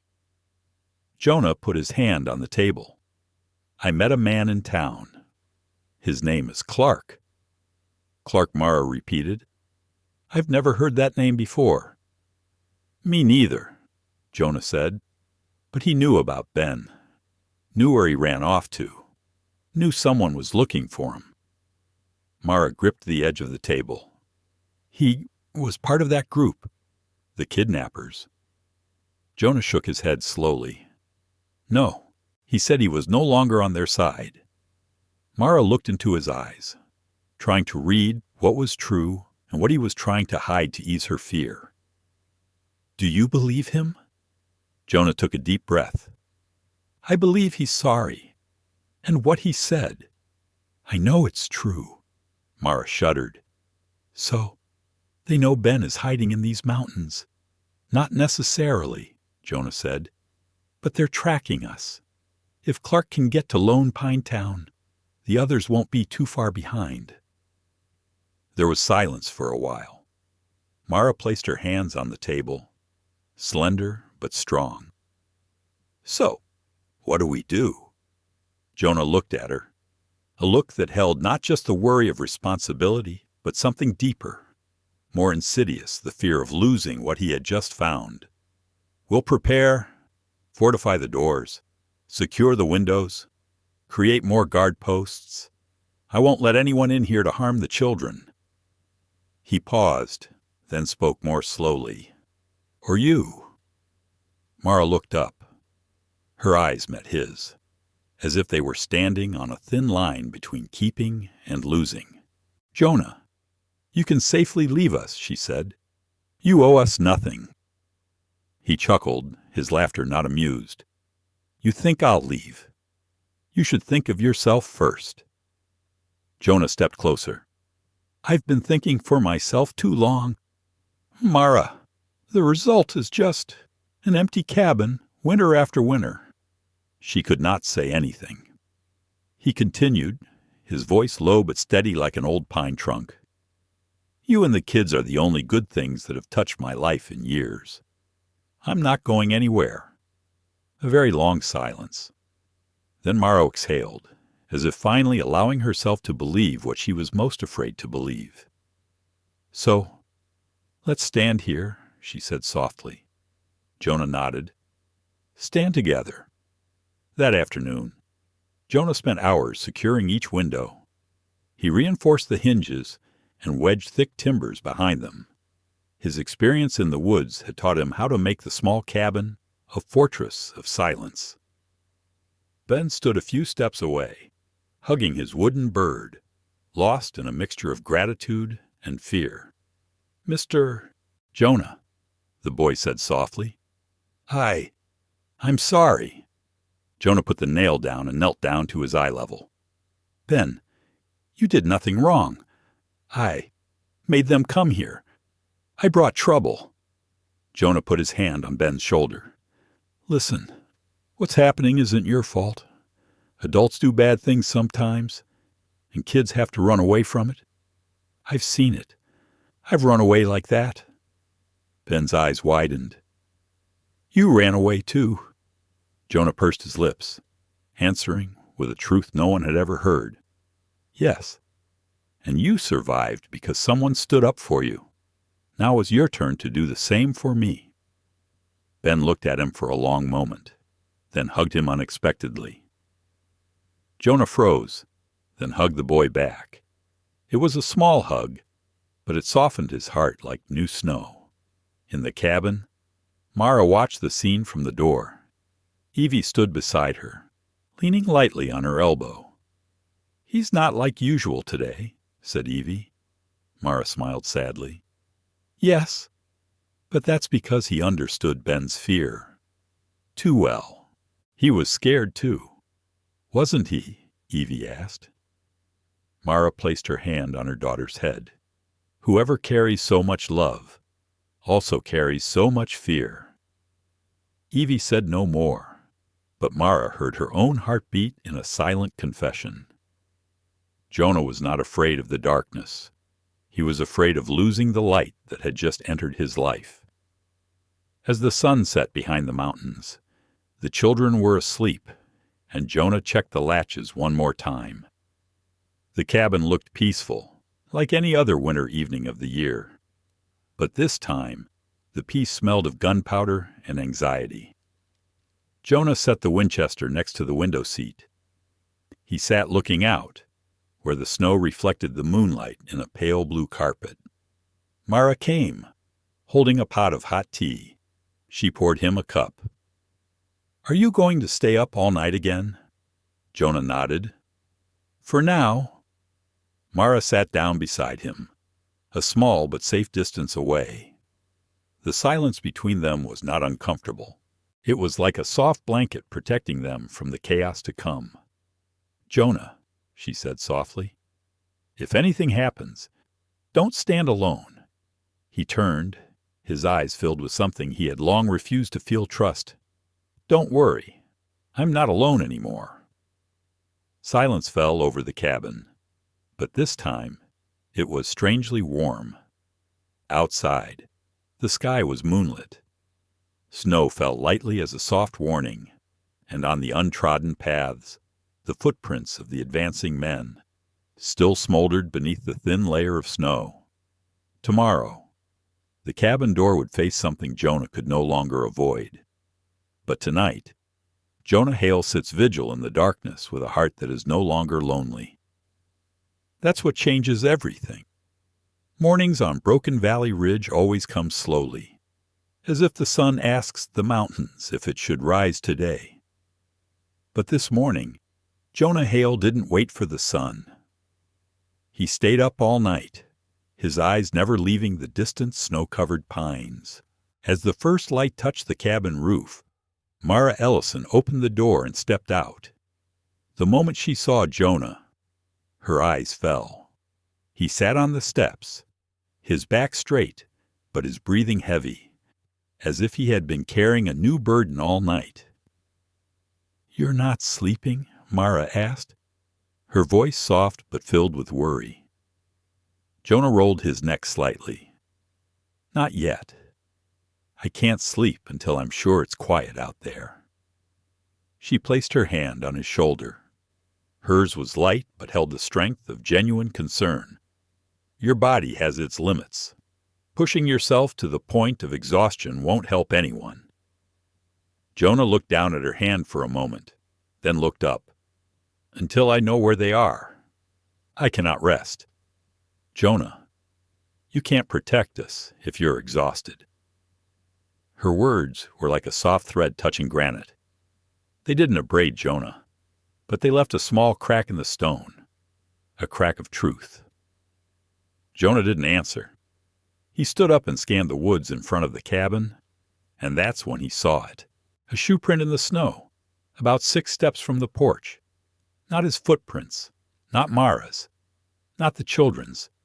The shoe print was small, but deep. The person stood there for a long time. "Observe." Jonah's heart clenched.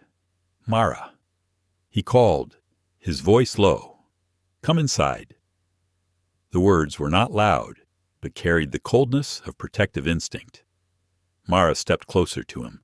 looking in the direction he pointed. When she saw the mark, her face turned pale. "They are here already." Jonah knelt down and touched the edge of the footprint. The snow around the edges melted slightly. These prints aren't more than 2 hours old. Could be one person, could be a scout. Mara's eyes flashed with panic. "They know there are children in this cabin." "Jonah, not necessarily," he replied. "They might have simply lost track and been searching in a short radius. But they've come over the mountains. That means they're determined to find us." Mara raised her hand to her mouth as if to stifle a cry. Jonah stood, placing both hands on her shoulders. His voice was deep as old pine. "Mara, listen to me. This cabin is stronger than you think, and I won't let anyone through this door if I have any breath left." Tears glistened in her eyes, but they did not fall. Jonah knew she was stronger than most people thought, but facing the danger to the children, it still shook her. "You can't fight alone. Not alone. You and the kids are here with me. Enough to keep me standing," Jonah said. She wasn't sure if what he said comforted her or made her feel worse. But the look in his eyes made her believe that Jonah would do exactly what he said, even if it meant sacrificing himself. Inside the cabin, Lila and Evie were setting the breakfast table. Ben was huddled by the fireplace, holding his woodbird. His face was still shy, but there was something new in his eyes, hope. A hope as fragile as a small flame. When Jonah walked in, Ben looked up. "Sir, is something wrong?" Jonah forced a smile. "There's no danger now, but we have to be more careful." Ben put the wooden bird down and swallowed. "Because of me?" Jonah sat down next to him. "Ben, no one blames you. You're a child. No one has the right to hunt you down like an object. Here, you're a free man. In that moment." Ben looked at Jonah as if for the first time he believed that freedom was truly for him. Evie stepped closer, placing her hand on Ben's shoulder. "We're family. Ben, we don't abandon each other." Jonah looked up at Evie, surprised by her maturity, a 12-year-old who spoke like someone who had lived many winters. Mara stood back, watching the scene silently. Her heart contracted and expanded at the same time. She thanked the heavens for Jonah's presence in their lives, but in her heart also rang a gentle warning. People like Jonah are easy targets for those who want to destroy all good things. Jonah spent the morning building more fences, setting simple warning traps, and preparing firewood so the cabin wouldn't smoke too much at night. He worked like a man in a race against time, but his movements were precise, not panicked. Mara brought him hot water. "Do you need any help?" Jonah put down the hammer. "No. Your hands will get blisters in this cold. Have you forgotten I used to do harder work than this?" Mara said, smiling slightly. Jonah looked at her for a long moment. "It's not that I underestimate you. It's just, I don't want to see you hurt again." She stood still. The two looked at each other for a long moment. Then she spoke, her voice so soft it could be carried by the wind. "Jonah, you're not the only one afraid of losing." He took a deep breath and turned away, as if he looked at her another second, he would lose the composure he tried to maintain. Just then, a small noise came from the forest. Jonah turned, his hand going to his holster reflexively. A figure appeared between two pine trees, moving towards the cabin. Mara held her breath, but when the shadow stepped into the light, both Jonah and Mara froze. "That's Clark. He walked, not rode, his cloak covered with dust, his face wind-stained and exhausted. He carried no gun in his hand. Jonah Hale. He called, his voice hoarse and shivering slightly from the cold. I didn't come to fight." Jonah took a step forward, not raising his gun, but keeping his hand nearby. "You followed me from town." Clark shook his head. "I left after you, and I spotted them. 3 of them. They're coming up the west road. They'll be here before evening." No one said anything for a while. Then Clark continued, I don't want to see the boy taken away again, so if you'll allow me, I'll help. I know how they think, what kind of person they are before they attack." Jonah regarded him with a natural suspicion of one who had lived a long life amid lies and danger. "And why should I believe you?" Clark stood up straight, not avoiding Jonah's eyes. "Because I used to be one of them." The wind blew harder, as if tearing the sentence into pieces. "But now, I want to fix what I broke." Jonah looked at him a long time, not to judge, but to see if there was still a light in his eyes that had not yet gone out. Finally, he said, "If you lie to me, Clark, I will be the last person you see." Clark nodded. "I know." Jonah raised his hand toward the cabin. "Come in, before the wind gets colder." Clark followed him, but when he passed Mara, he paused. "I am sorry," he said softly, "for everything my group has ever done to a helpless woman like you." Mara didn't answer, but she nodded a nod that seemed to let the past fall behind Clark. In the cabin, the fire is lit, and Jonah stands between 2 very different men, one to protect and one to atone. Outside, the wind blew flakes of snow across, signaling that day was about to turn to night, and tonight will be the night no one in the cabin dares to be careless. For danger was approaching step by step under the thin white snow. That evening, the snow fell so thickly that it obscured the familiar pine branches on the porch. The small cabin seemed to be submerged in a sea of white. Only the pale yellow light from the window showed that there was still human warmth inside. Jonah Hale stood by the fireplace, his hand on the stock of his Winchester. He hadn't let go of the gun since Clark entered the house. Though Clark had come to help, Jonah kept a safe distance protective, but not denying him the chance to make amends. Mara Ellison stood in the kitchen, preparing a late dinner for the family. Her movements were light, slow, and focused, as if she let her guard down for even a second, panic would wash over her eyelids. Clark sat in the chair by the door. The firelight illuminated his face, etching the lines of time that sin carries. He turned his wooden cup around in his hands, sipping slowly as if to steady his breathing. In the corner of the cabin, Lila and Evie were asleep, wrapped in woolen blankets.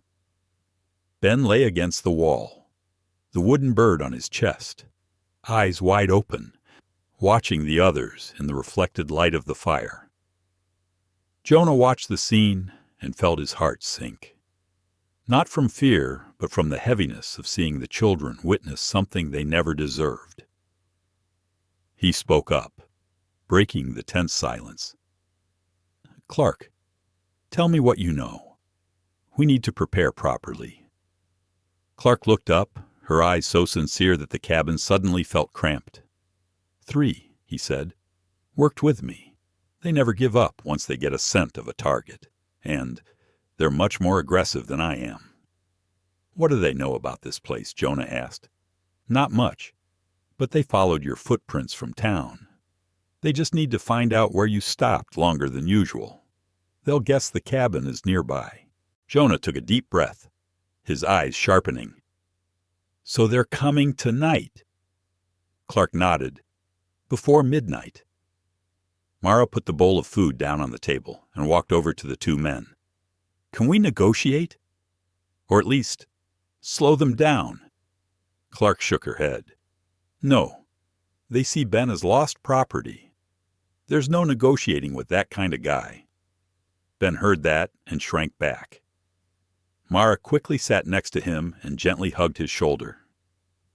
She spoke in a low voice, soft as silk. "No one here is going to let you be taken away again. You hear me? Ben." He swallowed hard. I don't want people to be in danger because of me." Jonah stepped forward and knelt before Ben. His voice was low, steady, and full of truth. "You're not dangerous. It's caring that makes people stay. Ben, if you weren't important, no one would be standing here." Ben looked at him for a long time, then nodded slightly. Clark watched the scene, his eyes clouding for a second. He was afraid to open his mouth, knowing that if he spoke, his voice might break. Jonah stood up and turned to Clark. "You said there were 3 of them, weapons, rifle, and knife. One of them is good at long-range shooting." Jonah frowned. "What name Harlan?" Clark replied immediately. "He's the most dangerous." The leader Jonah asked. "No, just someone who likes to do the worst." Jonah nodded, as if making a mental note of the location of each threat. He walked to the window and looked out into the dark woods beyond. The wind blew hard, carrying a long groan through the pine branches. Mara walked beside him. "Jonah, what if they outnumber us?" He didn't turn around, but his voice carried a warmth that made her chest soften. "We are not as weak as you think. This house is strong. Clark helps from within.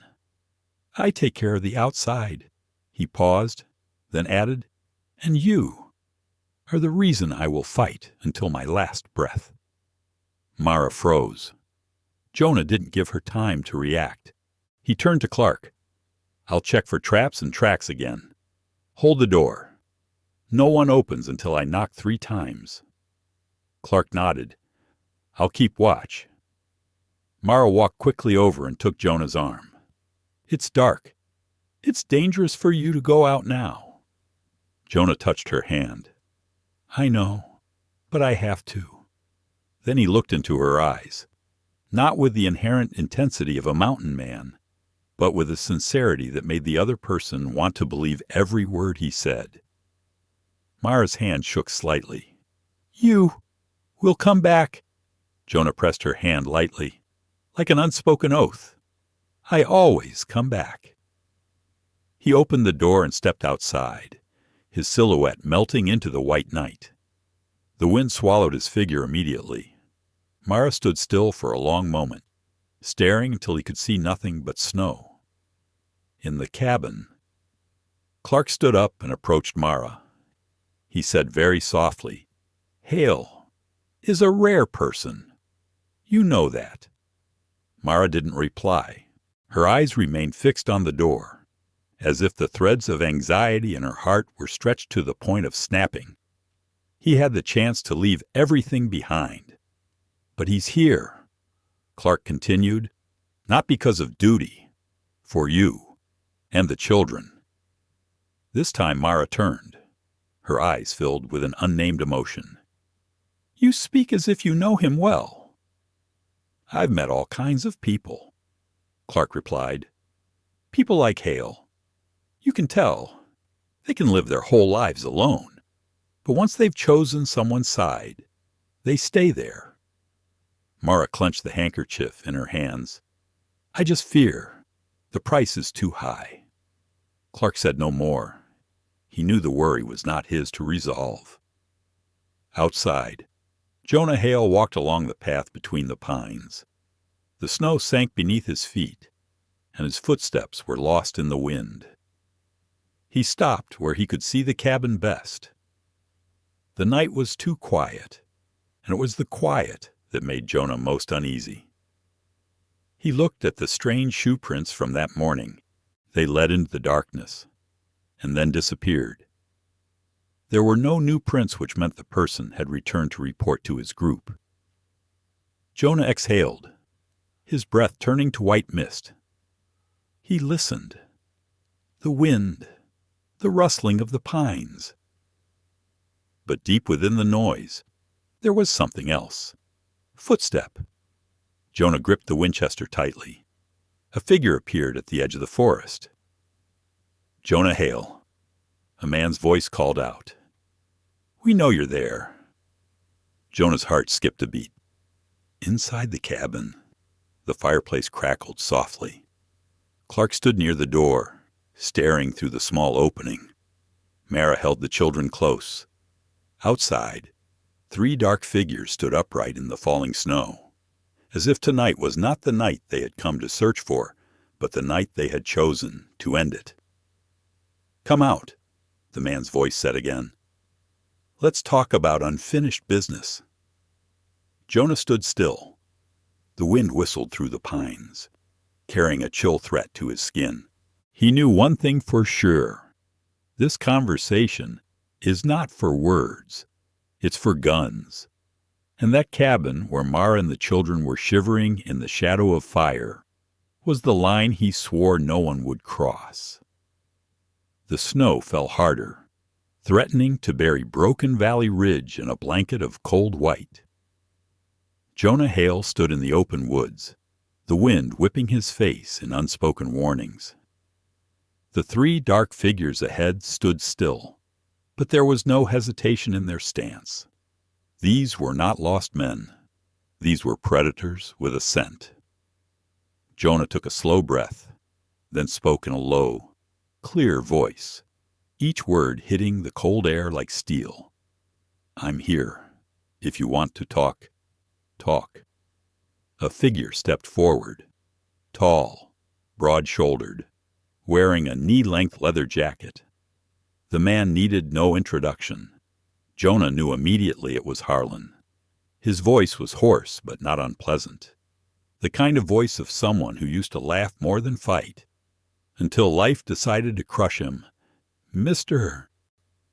Hale," said Harlan, "you are keeping what does not belong to you." Jonah didn't move. The boy doesn't belong to anyone.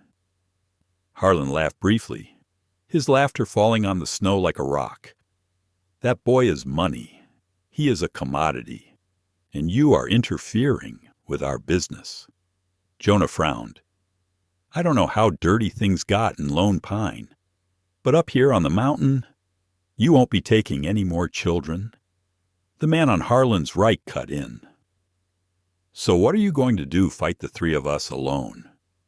Jonah still had the Winchester in his hand, but he didn't raise it, not because he was confident, but because he knew any mistimed move would put the entire rear cabin at risk. "I mean to keep my distance," Jonah said slowly. "You go back. It's cold. The night is long. It's not worth it." Harlan tilted his head as if observing something interesting.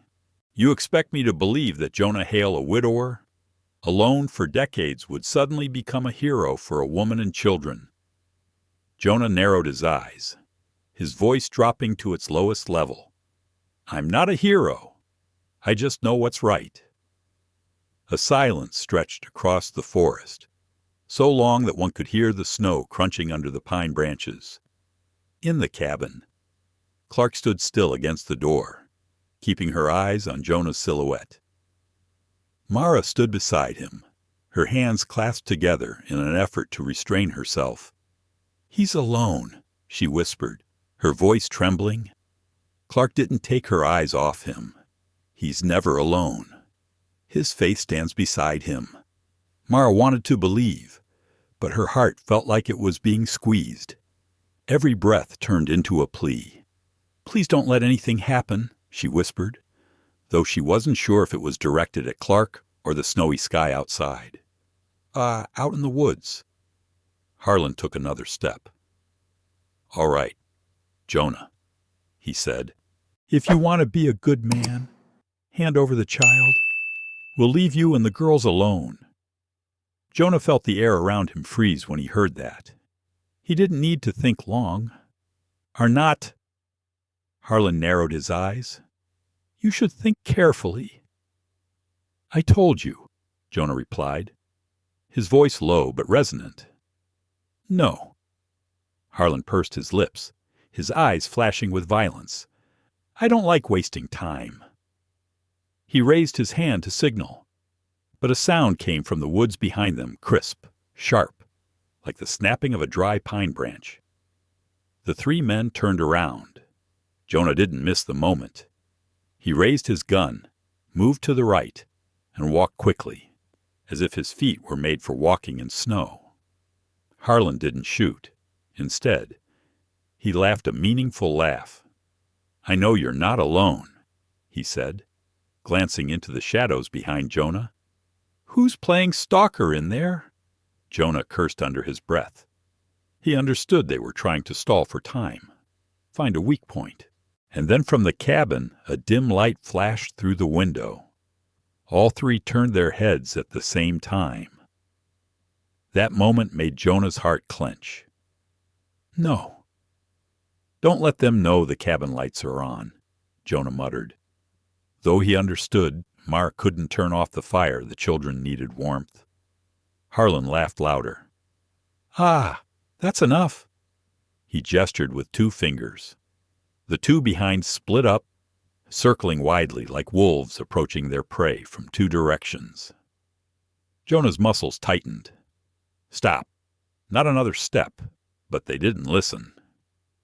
Jonah raised his gun. At the same time, from behind the crowd, Clark rushed out of the darkness. He didn't scream. He didn't cry out. He just lunged forward, pulling one of the men down into the snow. The sound of a struggle erupted in chaos. Jonah didn't miss his chance. He shot the ground near the second man's feet, not killing him, but enough to make him jump back. "Stop!" Harlan roared, but Clark had locked the man's neck to the ground, pinning him down like a beast protecting the last kindness left in its heart. "No one is to touch that baby again." Clark gritted through his teeth, his voice so low it was chilling. Harlan pulled out his gun. Jonah shot first. The bullet grazed Harlan's jacket, forcing him down behind a pine tree. The other 2 turned their guns on Jonah. Jonah rolled to the right, snow kicking up like goose feathers. He reloaded with the practiced movement of a man who had spent his life with a gun. Inside the cabin, Mara held the children's heads and pulled them into the corner of the fireplace. The firelight reflected off her face, both scared and hard, as if a part of Jonah lived in her heart. "Don't go out of here," she said in a trembling but firm voice. Ben was shaking. "Is he? Okay, he will return," said Mara. "He promised." And she said to herself, "Jonah, please don't let me be the one who loses another person." Outside, the gunfight continues. Jonah shot at the pine tree to force the 2 men apart. Clark held the man to the ground, but the blood on his face showed he was wounded too. Harlan shouted from behind the tree, "You guys are so stupid." "All this for a kid," Jonah shouted back.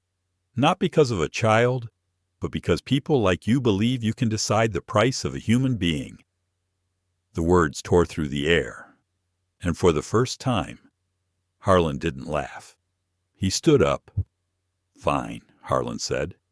"If you want to protect them, you will be the first to fall." He raised his gun. Jonah barely turned around. The gunshot echoed off the cliffs, spreading like a drum. Snow splashed up. A gasp was heard. "Not Jonah. It's Clark." Clark fell to her knees, clutching her left shoulder. Blood flowed in bright red streams onto the white snow. "Clark," Jonah said. Harlan smiled. "One." He raised his gun again. Jonah raised his gun, his breath catching in his chest. He had no time to hesitate. "Don't let anyone cross your protective boundaries. Don't let any child be dragged back to hell again. And not allow Mara to witness loss again." Jonah pulled the trigger. The second gunshot echoed, so sharp and strong that the whole forest seemed to fall silent for a moment. Harlan staggered. Then he fell into the snow. Clark gasped, but held on, grabbing Jonah's hand as he ran over. "Hale," Clark whispered. There's one more." Jonah turned his head to look. The last one ran towards the mountain. Jonah squeezed the gun. "No," he said. "He must not bring anyone back." The wind whistled through the pine forest in answer. Jonah Hale stood up and dashed out into the snowy night. The wind on Broken Valley Ridge seemed alive. It howled in the pines, whipping Jonah Hale's face as he pushed through the deep snow, chasing the last of Harlan's men. The night sky was almost colorless, speckled with the silver light of a moon partially obscured by clouds. But Jonah didn't need light. He just needed to see the fresh footprints in the snow, deep, slanting to the right. The man was panicking. Jonah held the Winchester in his hand and ran with the steady breathing of a man who had lived his whole life in the mountains. No panic, no fear, just icy determination. I have to end this tonight, Jonah thought. He can't come back to Lone Pine, and no one else can bring more people up here. The snow crunched beneath his feet. In the distance, the faint sound of running footsteps could be heard, mingling with the wind like two conflicting beats, one desperate, the other determined. The forest ahead gradually widened. The man stopped for a moment, turned his head, and his breath billowed out like white smoke. He thought Jonah was still far away, but the truth was that Jonah was only a few dozen steps away. As their eyes met through the darkness, the man cursed and dashed forward through the snow, stepping on pine branches that fell with a crisp sound. Jonah stood still for a second. Just a second. He raised his gun, but then he came down. No. He didn't want to shoot someone in the back, even if that person had just pointed a gun at him and Clark. Jonah had killed in self-defense before, but he had never shot someone running. The mountain hadn't taught him that. He continued to chase. The man dashed to the edge of the cliff, a cliff about 15 feet low, dropping into a patch of snow and rubble. He stopped, breathing hard, his eyes wavering. There was nowhere to run. Behind was Jonah. Ahead was the cliff. Jonah stepped forward, slowly, without raising his gun.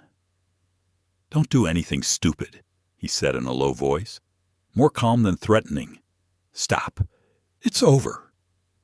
The other guy took a step back. The snow under his feet slid away a little.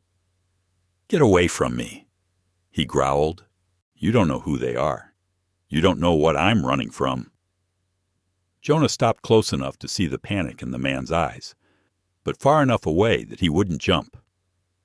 "Harlan's dead," Jonah said. "The other two are trapped. No one's coming to rescue you. No one's coming to take you." The other guy laughed weakly, then trembled. "You don't understand. I'm not running from you. I'm running from that crowd behind Harlan, too." Jonah squinted. Another chill crept up the back of his neck. "Not from the snow. Harlan is just a shadow," the other said, his voice muffled. "There are others behind him. Those guys won't let you off the hook. They'll track you to your cabin. They'll—" He stopped, his lips blue. Jonah took a very small step forward, just enough to show that he meant no harm. "Tell me," Jonah said softly. "You have a chance to end this. Don't let it consume anyone else." The other man looked down the cliff, then at Jonah. "Once I'm hooked on them, there's no getting out," he muttered. "I was just following orders, just making a living. But they took that kid for another reason, not just for the money." That made Jonah stop. For what reason, he asked? The other man opened his mouth to speak when a loud bang came from the depths of the forest on the left. It wasn't a gunshot. It was the sound of a tree falling or a rock breaking. The sound was so loud that the ground shook slightly. The other guy jumped and lost his balance. "Watch out," Jonah rushed forward. But it was too late. The snow beneath him collapsed at once. He slid on the ice, trying to grab a branch but couldn't make it. Jonah caught his wrist as he fell, and Jonah's body fell forward, his knees hitting the edge of the rock. "Hold my hand," Jonah roared. The other guy panicked and tried to hold on, but the ice melted on his hands, making his entire arm slippery. "Don't let me go," he groaned, his voice no longer holding any threatening tone. "I won't let go." Jonah breathed heavily, using all his weight to pull the man up. "Hold on," now the other tried to cling to Jonah's hand, but amid the howling wind and the patter of small avalanches falling from above, Jonah felt his grip weaken. "Jonah," the other man gasped, "they want the baby because the baby's father owes a huge debt. They—" His wrist slipped from Jonah's grasp. A short scream, then silence. He fell into the soft snow below, not deep enough to kill him, but deep enough that Jonah knew he wouldn't get up. He stood still for a long time, breathing heavily, snow clinging to his shoulders like a thick layer of time dust. A secret had been revealed, but unfinished. And the scariest thing was that Jonah understood there were others who had given the orders, others Jonah had not yet seen. When Jonah returned to the cabin, Clark was sitting against the wall, Mara wrapping her shoulder in a makeshift bandage. Lila and Evie knelt beside her, their eyes wide with concern. Clark was still conscious, but her face was pale. Clark asked. "Not good," Jonah replied softly. "But he told me enough to let me know it wasn't over." Mara fell silent. Fire flickered in her eyes. "Jonah, will they come back?" Jonah looked at her for a long time, as if he wanted to say something he had never clearly said to anyone. "I don't know when," he replied, "but they certainly will." The whole cabin fell silent. The wind blew hard, making the windows rattle slightly. Mara lightly touched Jonah's hand. "We still have time to prepare." "Right." Jonah nodded slowly. "Yes." But his heart knew the truth next time. Those who came would be much more dangerous than Harlan's group, and they will not give up easily. Jonah walked to the window and looked out at the dark pine forest. Snow was still falling, covering the traces of the recent battle, as if the mountains wanted to hide everything that people did during the night. He wondered, would the mountain be large enough to shelter them again, or will he have to risk his life to keep them safe? Snow melted slowly on Broken Valley Ridge. Water dripped from the tips of pine branches, making a steady patter like the breathing of a mountain after a long storm. The ground revealed soft brown patches, and the first tufts of grass pushed vigorously through the remaining ice. The air smelled of young pines, of awakening earth. In the cabin, Clark sat by the window, next to a clean bandage that Mara had just changed. The soft sunlight fell on his face, highlighting a rare warmth and experience. Lila and Evie were placing cupcakes on the table, as Mara had instructed. Everything looked so peaceful that one could mistake the world for a place without violence or darkness. Jonah stood on the front porch, silent as an old log. He looked down into the valley where the ice was breaking into thin streams, flowing along the rocks. His jacket rustled softly in the wind. Mara stepped out behind him and stood beside him, saying nothing. They shared the silence, as if it were the only language they could never misuse. "Clark is better," Mara said softly. "The wound is beginning to dry." Jonah nodded, but did not turn around. There was something about his back that made it clear to Mara he was considering a big decision. In fact, she had noticed it since the night Jonah returned from the chase. The way he opened the cabin door, the snow on his back, his heavy breathing, his eyes staring into the darkness, all said there was something he was not telling. Jonah spoke slowly, as if weighing each word. "We have time, but not much. The last one said enough for me to understand. Whoever is behind this is not one to give up easily." Mara looked down at her hands, then looked up. "What about us? What should we do?" Jonah turned, his eyes softening. "I prepare and wait, but not for fear, but for the right moment." Mara took a deep breath. She knew he meant more than just preparing weapons or fortifying the cabin. Jonah was talking about something deeper, the courage to stand, to face it, instead of running away like she had done before. "Jonah," Mara said softly, "do you think, can we find true peace here?" Jonah was silent for a moment. Then he looked out over the wide valley where pale blue sky met the mountain range. "Peace is not a place," he replied. "It is the people you choose to surround yourself with." A breeze blew up from the valley, carrying the distant sound of running water. Mara didn't answer, but she understood, and she knew Jonah wasn't just talking about her or the girls. He was talking about Clark, about Ben, and about the choice he would make if the men returned. In the cabin, Clark pushed herself up on her hands and walked to the door. "Jonah," he called, his voice hoarse but steady. "We need to talk."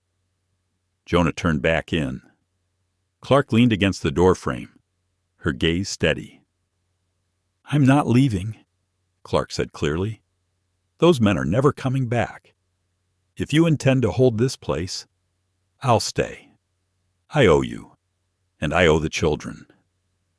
Jonah looked at him for a moment, then nodded. "I knew you would say that." Clark chuckled.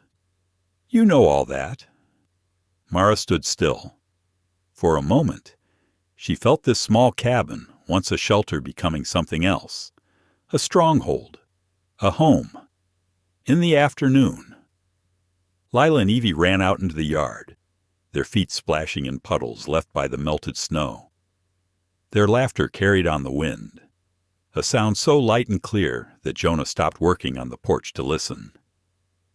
Ben stood by the pile of firewood, a little confused about whether to play with the girls or continue hanging his clothes out to dry. In the end, he chose both drying his clothes while sneaking glances at the two girls running back and forth, pretending he didn't really care. Mara stepped out onto the porch, carrying a dry towel. Her eyes softened at the sight. "Did you ever think," Mara asked Jonah, "that a place like this could be home for me and the kids?" Jonah put down the hammer and wiped his hands on his old jeans. He looked into her eyes. "I don't choose for anyone, but if you choose this place, I will keep it safe." Mara swallowed. "So what if I choose you?" Jonah paused. The seconds felt like winter. He didn't answer right away, not because he didn't know, but because the question touched a place deep inside him, a place he'd locked away since his ex-wife's death. Jonah looked out at the pine forest, then at her. "I can't promise much," he said, his voice low and matter-of-fact. "But what I promise, I keep." Mara smiled silently. It wasn't a bright smile, but a light one, like a bird landing on a step, just in the right place, just in time. That night, the whole cabin sat around the dining table. The meal was nothing special, just bacon, cornbread, and Mara's stew. But for all of them, it was the warmest dinner they had all winter. Clark raised her glass of water. "For this little house," he said, "and the people who are making it into something bigger," Lila whispered. "For Uncle Jonah, too." Evie nodded. "For Miss Mara, too." Jonah looked at the children, then at everyone else.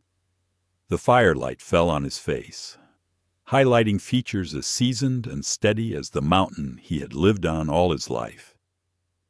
He placed his large, rough hand on the table. "None of us came here for something beautiful," he said. But we stay for something more beautiful. The room was silent for a few seconds. Then Mara said, "Because of choice. For freedom," Clark added. Ben whispered, "For a chance." Lila and Evie said softly at the same time, "Because we found each other." Jonah nodded. "And because we will keep this place at all costs." Night fell, and the sky cleared. The moonlight cast a silvery sheen across the forest, illuminating the remaining ice on the hillside. Jonah sat on the steps, Winchester across his knees, not because he was afraid, but because he knew that peace came with responsibility. Mara stepped out and draped her cloak over his shoulders. "Are you on night watch again?" Jonah nodded slightly. "I can sleep knowing they're safe." Mara sat down next to him, so close their shoulders touched. "Jonah," she said softly, "I used to think I didn't deserve a place to call home." Jonah turned. "Why?" "Because I'm scared," she replied. "Afraid of losing the most important thing again." Jonah looked at her. His eyes seemed to blend with the moonlight. "Mara, anyone can lose. But what makes us stand up is not where we fall, but where others help us up." She leaned her head on his shoulder. "I think I found the place." Jonah closed his eyes. For the first time in years, he relaxed. In the soft wind, Jonah Hale knew the fight wasn't over. Those behind Harlan would come after him one day. But when that day came, he wouldn't be alone. He had Clark by his side, Mara, Ben, the girls, a family not related by blood, but chosen by heart. And the mountains will stand on the side of those who love each other. That night, for the first time in a long winter, Jonah fell asleep on the porch steps, leaning on the shoulder of the woman whom fate had brought him, not as a debt, but as a gift. This story reminds us that life, no matter what age, always offers opportunities for rebirth. Loss does not weaken a person. It only makes the heart more cautious. But when we have the courage to open our doors again, sometimes what we find is not just love, but a family, a reason to slow down, to be more peaceful. Jonah, Mara, Clark, and the two girls showed us that silence can be powerful. A look, an outstretched hand, sometimes heals more than 100 words. And most importantly, at any age, we still have the right to love and to choose goodness. Thank you to all the viewers, especially those who have passed half of their life, for listening to this story. If you feel it touches your heart, please like, share, and subscribe to our channel so we can bring you more heartwarming stories. Are you open to more side stories, or want me to write another version of this story? Just let me know.